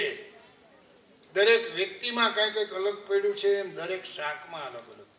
પછી કઠોળો, શાકમાં આ લાગ બધામાં, પણ અત્યારે કઠોળની વાત કરી. કઠોળમાં એ નવજાતના વધારાના પ્રોટીન જે શરીરમાં બનતા હશે એને જો તમારે પૂરેપૂરા મેળવતા હશે, નવે નવનાથમાં અલગ અલગમાં હોય, એક અળસીમાં હોય, બીજું કઠોળ દાળમાં હોય, ત્રીજું એમ એ વેરિએશન ઓફ ફૂડ રાખવું પડશે તમારે. મોનોટોનસ આપણી ભાષામાં એક જ પ્રકારનો ખોરાક નહીં, ચેન્જ રાખો. ડ્રાય ફ્રૂટ જો આજે હેલ્થથી મોટી કિંમત નથી. ઘણા મને એમ કહે છે કે ડ્રાય ફ્રૂટ, પ્રોટીન બાબતમાં ડ્રાય ફ્રૂટ પૃથ્વી પરનું અમૃત છે. તમે માનો કે મોંઘા છે, અને સારી ચીજ કઈ સસ્તી હોય? ક્યાં હોનું સસ્તું છે? નથી ને? સારી ચીજ સસ્તી જ ન હોય. સારી ક્વોલિટીનું કપડાં લેવા સસ્તા હોય. 100 રૂપિયાની જોડી મળે એ પછી કઈ લઘરા જેવી થઈ જાય નક્કી ન હોય. ક્વોલિટી જોતી હોય તો રૂપિયા ચૂકવવા પડે. એની વેલ્યુ ક્યારે એ ડ્રાય ફ્રૂટ મોંઘા છે એટલું તો તમે સમજી શકો ને. એની વર્ડ લેવલે સમજનારા સમજે છે કે આની અંદર એવા તત્વો છે કે જે આપણા માટે બહુ ઉપયોગી છે. એટલા માટે ડ્રાય ફ્રૂટમાં વેરિએશન રાખો. માની લો કાજુ, કે એમાં ઝાઝા ડ્રાય ફ્રૂટ ખાવાની જરૂર નથી. તમારી ઉંમરમાં 3 કાજુ લ્યો, 3 બદામ લ્યો, 1 અખરોટ લ્યો, 2-3 પિસ્તા લ્યો, 2-4 એકાદ 2 બીજા કોઈ ડ્રાય ફ્રૂટ ઘણા આવે છે, કાળી દ્રાક્ષ લ્યો, કે જે હોય આપણે કિસમિસ કઈ જે હોય એ 10-12 જાતના મળતા ડ્રાય ફ્રૂટને તમે ખાલી 100 ગ્રામ રાખો. આજે ઓલા 2-3 મિક્સ કરી લેવાના, કાલ ઓલા મિક્સ કરી. ચેન્જ એમાં દરરોજ દવા ખાવાની જરૂર નથી. 3-4 જાતના આમાંથી વળી ચેન્જોમાંથી તેનોમાંથી દરેક પ્રકારનું પ્રોટીન તમને મળી જાય. મોંઘા નહીં. 3-4 પીસ બધા ભેળા કરો તો કંઈ દવાઓથી મોંઘા નથી. અટણે તાવ બીમારીની દવા લઉં દો તો 1000 રૂપિયાનું ડિસિઝન થાય છે, અને આપણે ડ્રાયફ્રૂટ મોંઘા લાગે છે. ઓલું ઝેર છે ને આ અમૃત છે, હું ખાવું એ આપણે નક્કી કરવાનું. Dry fruit is the best source of આ 9 ટાઈપ ઓફ જે શરીર નથી બનાવતું. હા, સોયાબીનમાં છે, સૂર્યમુખીમાં છે, અળસીમાં છે, પણ this is the best source સારા પ્રમાણમાં. આવી વેરિએશન ઓફ પ્રોટીનની હેબિટ રાખો. પ્રોટીન બધું મળી જાય. પ્રોટીન ઇઝ ફરીથી વાત કરીને પ્રોટીનનો વિષય પૂરું. Protein is building block of protein વગર ઇમ્યુનિટી શક્ય. કોરોનામાં મોટા ભાગના વેજીટેરિયનોનું ડેથ થયું. મોટા નોનવેજનું ડેથ રેર છે. તમને કહ્યું, ખાસ કરીને બહેનોને, શિક્ષકોને જાણવા જેવો વિષય છે. છોકરાઓ તો જે એમાં ટૂંકા પડે. ડેથ રેટ કોરોનાની અંદર મેક્સિમમ વેજીટેરિયન, નોનવેજમાં સવલ્લે. ઇન્ડિયામાં નોનવેજ રાત છે. આપણે એક શેડ્યુલ મુસ્લિમ ગણી કે એ વસ્તીના પ્રમાણમાં જો નક્કી કરો ને તો મોટા ભાગના ડેથ વેજીટેરિયન. તો વેજીટેરિયન નોનવેજમાં ફેર protein. That means protein plays a great role ઇમ્યુનિટીમાં. વેજીટેરિયનમાં એની કમી છે, જે હું અગાઉ પહેલાં મેં કીધું કામી છે. પ્રોટીનને મેક્સિમમ આપો તમારા ઘરના મેનુમાં, તમારા હોસ્ટેલના મેનુમાં. ક્યાંય બહાર જાય પ્રસંગોપાત વાત અલગ છે, ક્યારેક ફાસ્ટ ફૂડ ખાઈ ગઈ વાત અલગ છે, પણ કમસે કમ ઘરમાં તો ફાસ્ટ ફૂડ બનવું ના. બહાર જાય ફરવા ગયો પણ ઘરની અંદર ફાસ્ટ ફૂડ અને પડીકા મહેરબાની કરીને બધું. આ પડીકા ફૂડ હું બહુ કહું છું કે જ્યારથી બજારમાં પડીકા આવ્યા, પડીકા પેકેટ ફૂડ, નમકીન ફૂડ, બસ જ્યારથી બજારમાં નમકીન ફૂડના પડીકા ઉભરાવા લાગ્યા ત્યારથી બાળકો તો હોસ્પિટલ ઉભરાવા લાગી. આ સેન્ટેન્સમાં ઘણું આવ્યું. કેમિકલ યુક્ત પ્રોસેસ કરેલા ઈ તમારા શરીરમાં ઝેર જ જાય છે. એનામાં આ ઠંડા પીણા આપી દેવાના આમાં ઘણું છે. ઠંડા પીણા કેમિકલ, ઠંડા પીણા most dangerous four young generation, ખાસ કરીને છોકરીઓ. છોકરાઓમાં માની લો ઠંડુ પીણું આપણે કોલ્ડ ડ્રિંક્સ જે બધા ચા કે જે આવતા હોય, મેં પીધું નથી, મને નામે થોડા બહુ આવતા. છોકરાઓમાં પીધું હોય એના કરતા છોકરીએ એટલું જ પીધું હોય એનો 10 ગણો આડઅસર આવશે ઠંડા પીણા. This is the change. સૌથી વધુ ઠંડુ પીણું કોલ્ડ ડ્રિંક્સ, ફ્લેવર્ડ ડ્રિંક્સ જેને કહીએ, chemical flavoured drink, artificial flavour, સૌથી વધુ છોકરાઓને કશે એનાથી 10 ગણું નુકસાન છે. છોકરીઓનો, સ્ત્રીઓને નથી બોલતો, છોકરીઓ, છોકરી સ્ત્રીમાં ચેન્જ છે, એની એજ ડિફરન્સ છે ને, એને એને એને એને હજી હોર્મોનલ પાથ પસાર કરવાનો છે. સૌથી વધુ નુકસાન છોકરીઓને થાય છે. બહારના ફૂડ, બિસ્કિટ, દરેક વસ્તુ કેમિકલ. વગેરે કહું છું, ક્યારેક પ્રસંગોપાત ખાવાના થાય તો એમ સમજીને ખાવ કે આપણે અત્યારે કાંઈ નથી મળતું એટલે ખાઈ લઈએ ટેકો. પણ એને હેબિટ ન બનાવો. બજારના પેકેટ ફૂડ એટલે બેકરી ફૂડ, બેકરીની બધા ફૂડ છે. ઘરની અને પ્રોટીનને મહત્વ આપો. હવે બીજું આવે છે કાર્બોહાઈડ્રેટ, બરોબર? કેટલા વાગે જમવાનું?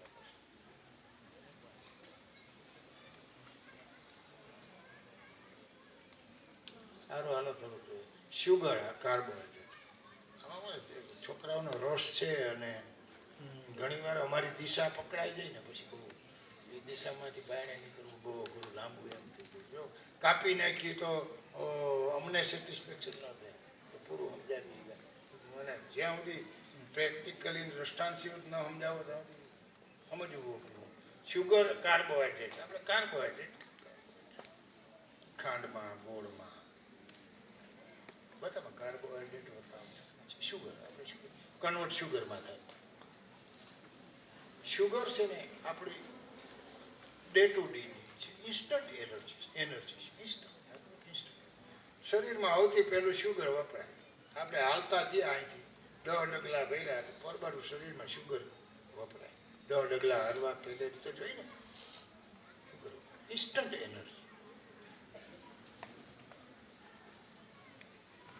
શુગર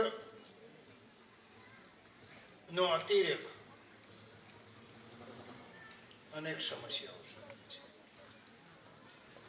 પ્રોટીન અગત્યનું છે. શુગર ને ચરબી એવા આવશે કે જેને લિમિટ રાખતા.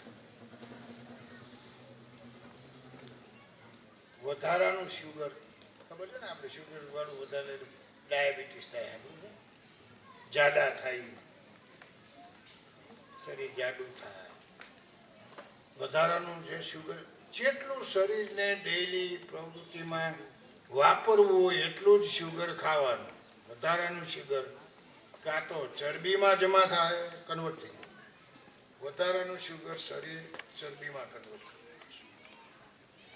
પછી શરીરના સ્નાયુમાં કે અંગોમાં જમા થાય કે કોલેસ્ટ્રોલ. શુગરને હંમેશા ભોજનમાં, હા, રનિંગ તમારી એજ પ્રમાણે, પ્રવૃત્તિ પ્રમાણે જરૂર છે, પણ વધારાનું નોર્મલ. ટૂંકું કરું છું. હવે આવે છે ચરબી, ફેટ, તેલ ઘીમાંથી મળે. આપણો શ્રમ ઘટ્યો છે આપણા બાપ દાદાના પ્રમાણે, એટલે આપણી નીડ તેલ ઘીની ઘટી છે. તેલ કોઈનામાં કાપ મૂકવો જ નહીં. કાપ બંધ કરવાની વાત નથી. જેવી પ્રવૃત્તિ પછી તમે 1 કલાક માની લ્યો કે પરસેવો પાડતો શ્રમ કરશો તો ખાવ પડો, પણ પછી ઓલું ન કરવું ને આય ખાવ, બે વાત. તમે શ્રમે ન કરો અને ચરબી વાળી ખાવ તો બે વિરોધાભાસ વસ્તુ.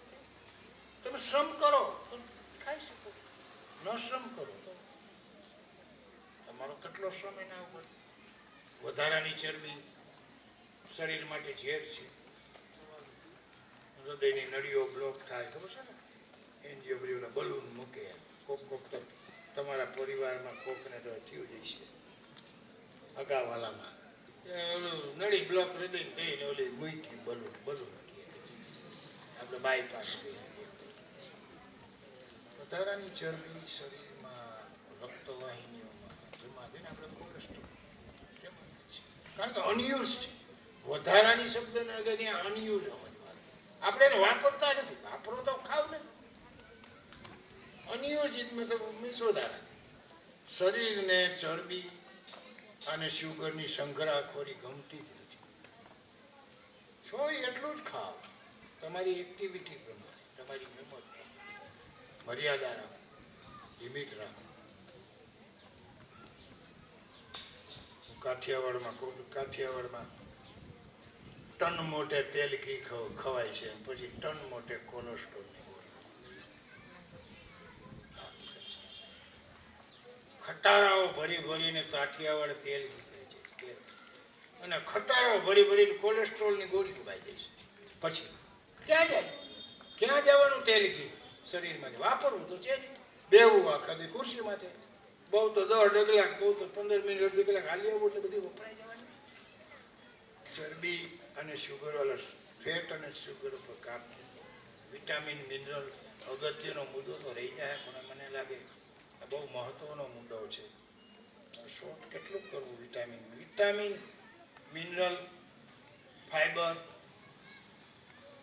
અને મિત્ર બેને હમણાં કીધું ને, લીલા શાકભાજીમાંથી પેલા પ્રોટીન મળે. લીલા શાકમાંથી તો પ્રોટીન ન મળે, વિટામિન. કાંઈ વાંધો નહીં, પૂછવું હોય એને જવાબ મળે. હંમેશા પૂછનાર વ્યક્તિને જાણવા મળે. આપણો પ્રશ્ન સાચો હોય ખોટો હોય મહત્વનો નથી, પૂછવું જોઈએ. વિટામિન જુદી જુદી જાતના હોય, એમાં પડતો નથી. અગત્યના વિટામિન એ, ડી, સી, કે લીલા શાકભાજીમાં, લીલા કલરના શાકભાજીમાંથી બી કોમ્પ્લેક્સ. કયા કલરના બોલ્યો? લીલા કલરના શાકભાજી. પીળા કલરના કે કેસરી કલરના શાકભાજીમાંથી વિટામિન એ મળે. શેમાંથી મળે વિટામિન એ? પીળા અને કેસરી. ક્યાં પીળા અને કેસરી શાક? ગાજર કેવું હોય?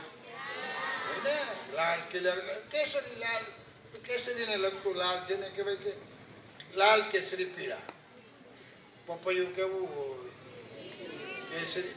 કેરી યાદ રાખજો કે લાલ લીલા ટૂંકમાં કેસરીને લગતા. કેસરી ઘેરો થાય એટલે લાલ જેવો બને, કેસરી થોડો ઢીલો થાય તો પીળા. એને કેસરી રિલેટેડ કોઈ પણ કલર એમાં આપણને વિટામિન એ મળે. ખાટા ફ્રૂટ શાકભાજીમાં કેવું મળે એ બધાને ખબર છે. આમળા આવે છે ખાટા. વિટામિન ડી શેમાંથી મળે? મુખ્યત્વે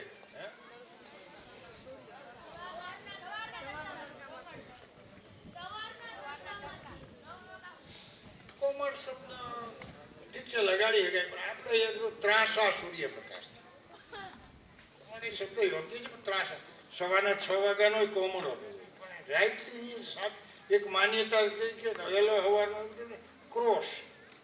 આ જે જગ્યાએ આપણે રહીએ છીએ ઇન્ડિયામાં અને ભાણવડમાં, ત્યાં તમારે માટે સવારના 10 વાગ્યાથી આશરે 11, 12 સુધીનો તકલો બેસ્ટ, અને સાંજે 4 થી 5 ક્રોસ. એના ઓલા દરેક દેશો જુદા જુદા ઓલા અક્ષય રેખા, કઈ રેખા કહેવાય? અક્ષાંશ રેખા. એના ઉપર આવેલા, એના ઉપર ટાઈમિંગ નખાતા હોય છે. મેક્ઝિમમ મળે. એનો અર્થ એમ નથી કે પછી હા એક વસ્તુ બાકી સીધા સૂર્યકિરણોમાં તો તમને ખરાબ કિરણો જ મળે છે. સિમ્પલ ભાષામાં સમજી લઈએ કે આપણો પડછાયો જ્યારે આપણી બોડીમાં હમાઈ જાય ને એ પહેલા સૂર્યપ્રકાશ થઈ જાય. બરાબર? સવારમાં આપણા સમાજ બપોર થાય, આમ શિયાળામાં વહેલા મોડો થાય ને ઉનાળામાં વહેલા મોડો થાય. સીધો થઈ ગયો ને આપણો પડછાયો આનું કરે આશરે નહીં પડે, આનું કરે પહેલા સવાર સમાધિ બીજા સોર્સમાં મળે. નોનવેજ વાળાને મટન, દૂધમાંથી આપણો મેઇન સોર્સ, નોનવેજ વાળાને માંસ.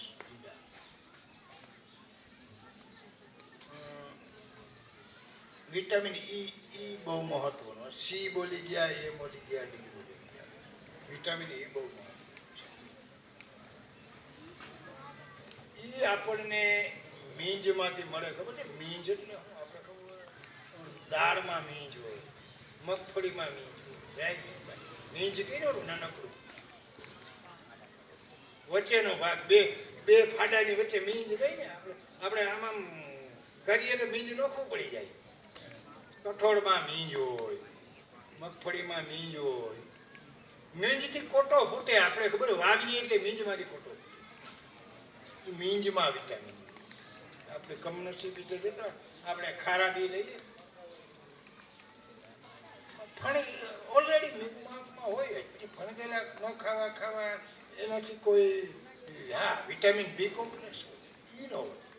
જે એને જે ઉગવામાં જે લીલાશ હોય ને એ B complex. Vitamin E already એમાં હોય. ફણગાવેલા હોય કે ન હોય, મીંજ તો હોય ને. શું કહેતો હતો? હા, આપણે ખારાબીનું પડી બહુ બે આમાં મીંજ. આપણે મીંજ વિટામિન એ જેવું કિંમતી ફેંકી દઈએ, ખાઈ બાકી. યાદ રાખજો, મગફળીની ફોતરી જે ઉડાડી દીધી ને એમાં B6 હોય અને મીંજમાં ઈ હોય, જેને આપણે ઉડાડીને નાખી દઈએ. યુવાનો ખાસ બે અથેરી મોહરીને ફૂંક મારી નાખે. અને એ જેવું કિંમતી વિટામિન નથી કઈ. અને dry fruit is the main source of. એના મીંજ હોય ને મોટા મોટા કાજુમાં મીંજ હોય. મીંજમાં રહેલું વિટામિન શરીરને ઇમ્યુનિટી આપે છે, યાદ શક્તિ આપે છે, એકાગ્રતા આપે છે, બ્રેઇન પાવર આપે છે. એટલે જ કહે છે ને ભૂલકણા પણ બદામ ખા, બદામ ખા. ભલે ટોનમાં કે બદામ ખાતો જા, બદામ ખાતો જા. બદામમાં વિટામિન ઈ હોય, એટલે એનો કહેવાનો મતલબ એમાં ઈ છે. મગફળીમાં છે. આપણે આમ જો અમુક વસ્તુ આવી ગઈ હોય, જે લોકો એ બોલાતી હોય, દરેક ઈનો બહુ મોટો રોલ. B12, વિટામિન B12 બહુ મોટો વિષય છે. B12 શેમાં હોય? આપણે B12 શેમાંથી મળે? B12 બહુ મોટો વિષય, અગત્યનો વિટામિન છે. શાકાહારીઓમાં મોટામાં મોટો પ્રશ્ન અટાણે B12.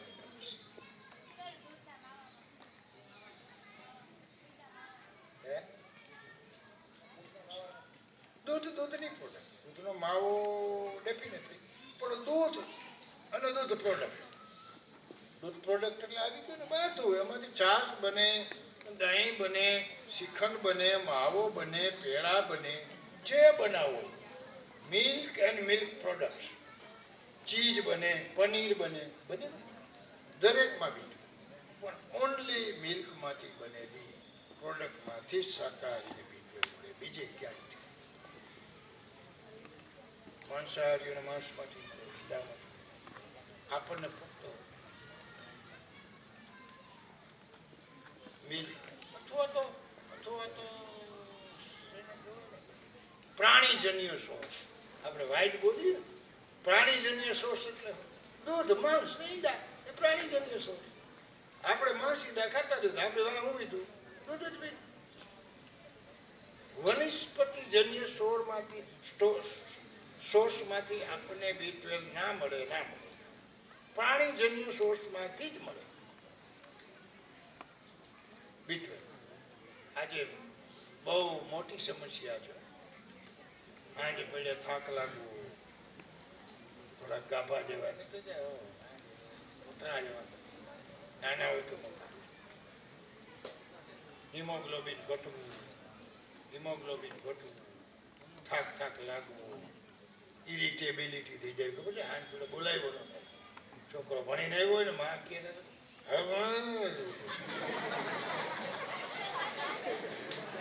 ઇરિટેબલ થઈ જાય બોલાવ્યો આપણે નથી કહેતા બોલાવ્યો ન થાય this indicates the early symptom of B12 હાથ પગમાં ખાલી છે પણ જે તમારી લેવલે જે ઇરિટેબિલિટી વધે એકાગ્રતા ઘટે બ્રેન પાવર યાદશક્તિ B12 અને D બેયનો બ્રેન આયરન જશે આ કોમન છે હિમોગ્લોબિન બહુ ઘટે બીજું સ્નાયુઓની તાકાત ઘટે સ્નાયુ હોય તાકાત ઘટે B12 માટે દૂધની પ્રોડક્ટ વધુ લેવી છાશમાં મળશે પણ એક વસ્તુ યાદ રાખવી આપણે B12 પછી દૂધ વધુ ન ખાતા હોય તો છાશને થોડી લસ્સી જેવી રીતે ખાવી પાણી નાખીને ગ્લાસ પીવે એમાં કેટલું પ્રમાણ રહે દૂધ પણ ના પીતા હોય અને છાશે પાણી પીવે જેવી પીતા હોય તો એમાં B12 મળશે ક્યાંથી આપણે કાં દૂધ દહીં છાશ બધું થોડું લેવું અથવા તો દૂધ દહીં ઓછા લેતા હોય તો છાશ એવી રીતે બનાવવી કે જાટી રગડા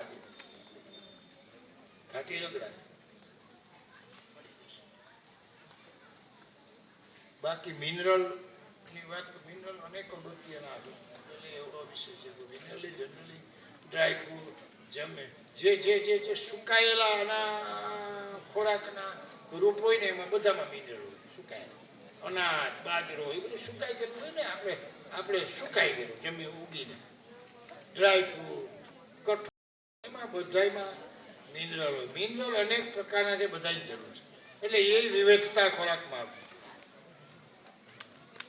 શાકની વિવિધતા હોવી જોઈએ જો અગેન હવે આવા મુદ્દા રહી જાય કઠોળમાં જેમ પ્રોટીનમાં જેમ વિવિધતાવાળા પ્રોટીનવાળા ફૂડમાં એમની શાકમાં હોય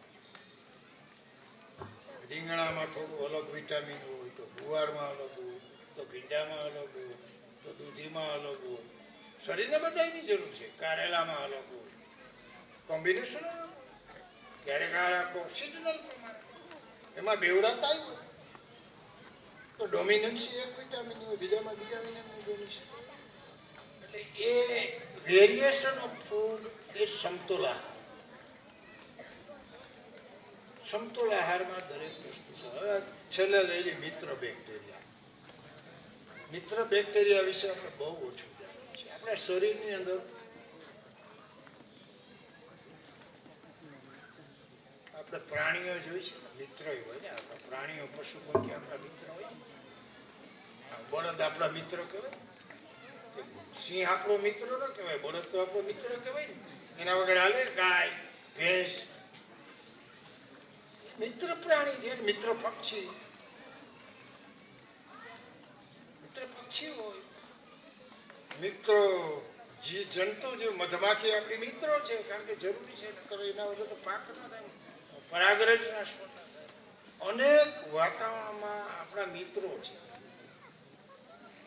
એમ શરીરની અંદર અનેક બેક્ટેરિયા પણ આપણા એ રહેતા જ વિકાય virus bacteria millions of virus bacteria ફૂગ અને ફૂગ આ ફૂગ તો હવે આપણે જાણતા છે ને બ્લેક ફંગાઈ આ કોરોના પછી ના જાણતા થયા નામ સફેદ ફૂગ ને કેટલાય પાછળથી પ્રોબ્લેમ થયા એ બધા દુશ્મન ફૂગ એની મિત્ર ફૂગ આપણા શરીરમાં હોય છે મિત્ર બેક્ટેરિયા મિત્ર હવે આ જે મિત્ર આપણા શરીરને ઇમ્યુનિટી આપે છે શરીરમાં જ્યારે દુશ્મન જીવાણુ પ્રવેશે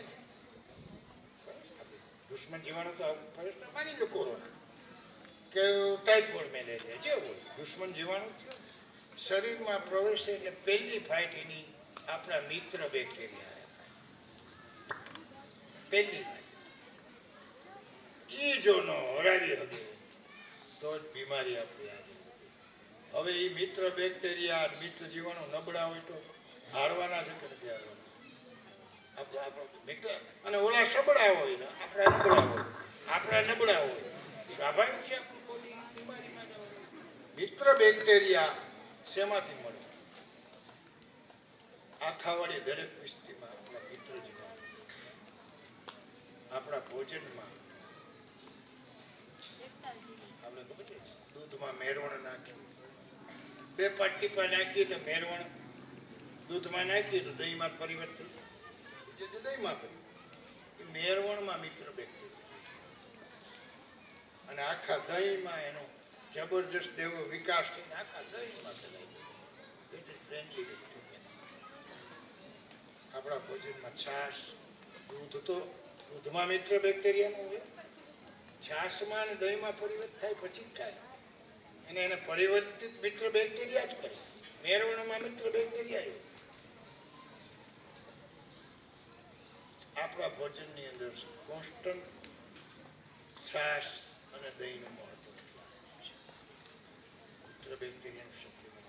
બીજું કોઈ પણ અથાવાળી ચીજ એટલે દામ, ખમણ ઢોકળા, ખાટિયા ઢોકળા છોકરીને બહુ ભાવે, છોકરીને બહુ ભાવે ખાટિયા ઢોકળા. ખાટિયા ઢોકળા હાથો લાગે ને, હાથો લગાડવો પડે ને પછી જ બને ને. ખમણ ઢોકળા, ખાટિયા ઢોકળા, અથાણું, દાદીમાનું અથાણું આપણે બહુ ખાતા, આજે એનો મહત્વ સમજાય છે. દાદીમાનું અથાણું આપણે ઘરનું દાદીમાં જ બનાવતા જ પેલા. અમે દાદીમાનું અથાણું બોલીએ, બાકી અટાણની વહુને તો ક્યાં આવડે બનાવતા, દાદીમાનું જ બોલીએ ને. આવડે તો ઓલું શું કહેવાય, હાડકા જેવું થઈ જાય કોઠણ પાણા જેવું.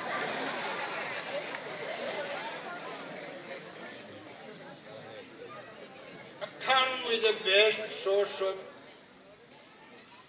મિત્ર જીવાણુ, જે આપણા ભોજનમાંથી ગયા એમ તો ન કહી શકું, પણ લગભગ ગયા એવું તો બોલી ગયા ને, લગભગ ગયા.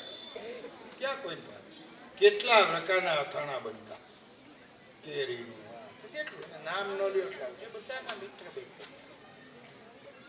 આથાવાળી ચીજ મેં હમણાં કીધું, સાઉથ ઇન્ડિયન ડીશ બધી આથામાંથી બને.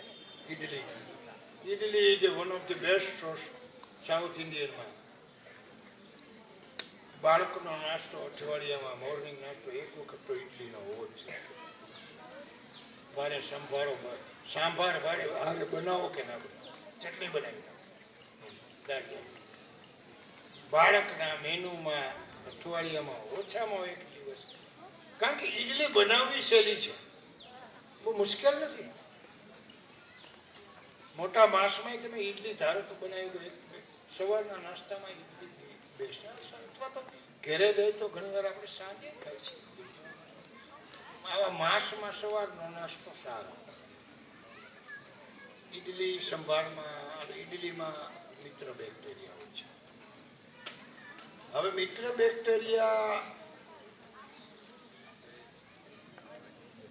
જે વસ્તુ આપણા શરીરને નુકસાન કરે, આ બહુ સમજવા જેવું છે. આપણા શરીરમાં બધે મિત્ર બેક્ટેરિયા છવાયેલા હોય. જે વસ્તુ શરીરને નુકસાન કરે ને એ મિત્ર બેક્ટેરિયા નુકસાન કરે. આપણા બેયનું જીવન એકારે તંદુરસ્ત. એલોપેથિક દવાઓ સૌથી વધુ નુકસાન મિત્ર બેક્ટેરિયા, પછી શરીર.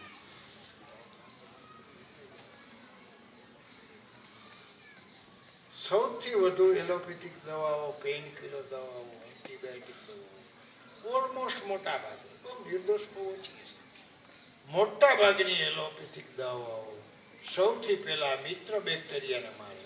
અને આપણા શરીરમાં મિત્ર બેક્ટેરિયા મેળ્યા એટલે આપણા શરીર એટલે આડકતરી રીતે આપણે સીધું નુકસાન નથી.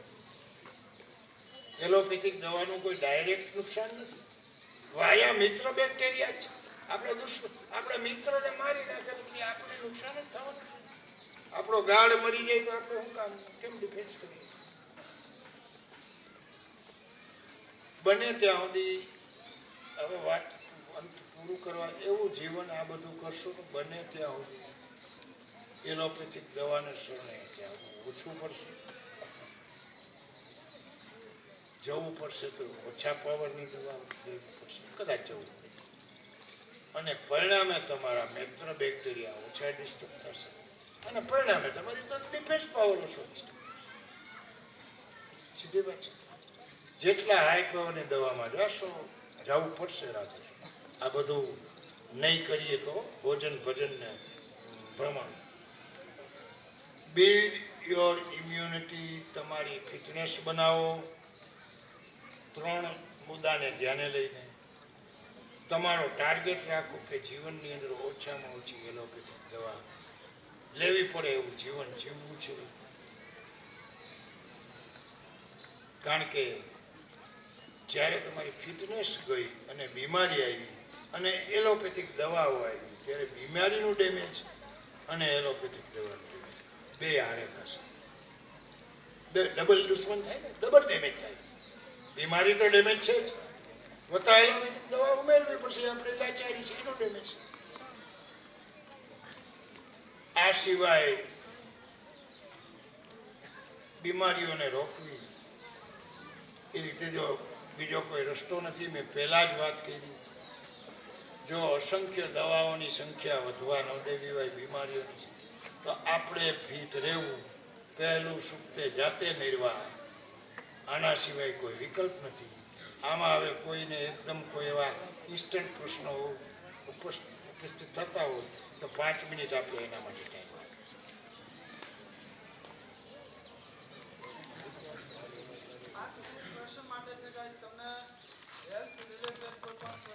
આમાંથી કાંઈ ન સમજાણું હોય તો કોઈ પણ પ્રશ્ન પૂછવામાં અચકાવાનું નહીં. આવો થોડો પૂછાય એવું ના હોય. વિદ્યાર્થી ગમે એ પ્રશ્ન પૂછી શકે, કારણ કે વિદ્યાર્થી છે, શિક્ષક નથી.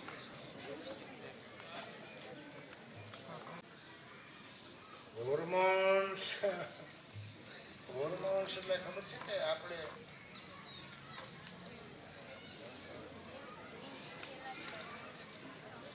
નાનું બાળક હોય,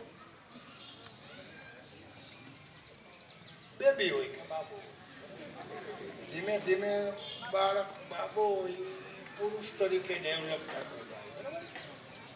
બાળકી હોય સ્ત્રી તરીકે પૂર્ણ રીતે ડેવલપ થતી, બરાબર.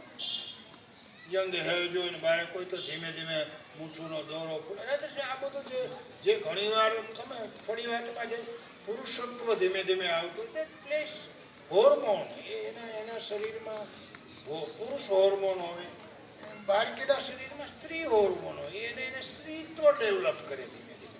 પછી એને બીજા એના સ્ત્રીની ફરજો માટે આગળ બજાવવાની થઈ સ્ત્રીત્વ તમારે પુરુષ તો હોર્મોન આખી દિશા આપે. હવે એની અંદર પ્રોટીન કમી હોય તો એ જ ડેવલપ થાય ને પૂરા. એટલે હોર્મોન યુવાની આપે એ હોર્મોન, પણ એમાં 2 દિશા હોય, પુરુષત્વ આપતા હોર્મોન, સ્ત્રીત્વ આપતા હોર્મોન, બે પ્રકારના હોય. હોર્મોન આપણા શરીરને યુવાની આપે છે. આપણે નથી કહેતા યુવાનીને જોડે, આપણે જોર હોર્મોનને જોડે. ઘણા તમને ખબર હોય તો 40 વર્ષ 70 વર્ષ જેવા બેઠા દેખાય, એના હોર્મોન નબળા હોય. બીજું શું છે? અકાળે વૃદ્ધત્વ કહી ને, અકાળે એટલે સમય પહેલા. વૃદ્ધત્વ તો દરેકને આવે, વૃદ્ધત્વ તો રોકીને પણ માનીને 25 વર્ષનો જુવાન 50 વર્ષ જેવો લાગવા માંડે તો હોર્મોનની કમી છે, સારા હોર્મોન. અને મારી જેમ 75 વર્ષની ઉંમરે તમને એમ ના લાગે કે સાહેબની ઉંમર 25 વર્ષ 75 નહીં હોય, 65 જેવી જ લાગે, તો મારા હોર્મોન સારા થયા. હવે એક્ઝામ દઉં અને સારા હોર્મોન ક્યારે હું સારું પ્રોટીન ઇન્ટેક હોય તો એમાંથી બને છે. આવી નહીં જ વાત. હોર્મોન આપણને હેલ્થ આપે છે.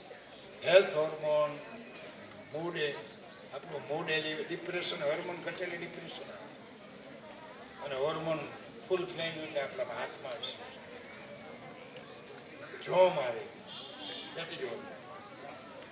એ કેમિકલ છે એક પ્રકાર. આપણે કેમિકલ સમજવા, શરીરમાં અનેક કેમિકલોના સ્પેશિયલ કેમિકલ, ખાસ પ્રકારની ડ્યુટીવાળા કેમિકલ એટલે હોર્મોન જે શરીરમાં જ બનતા હોય, મગજમાંથી બને, એની જુદી જુદી ગ્રંથિઓ હોય.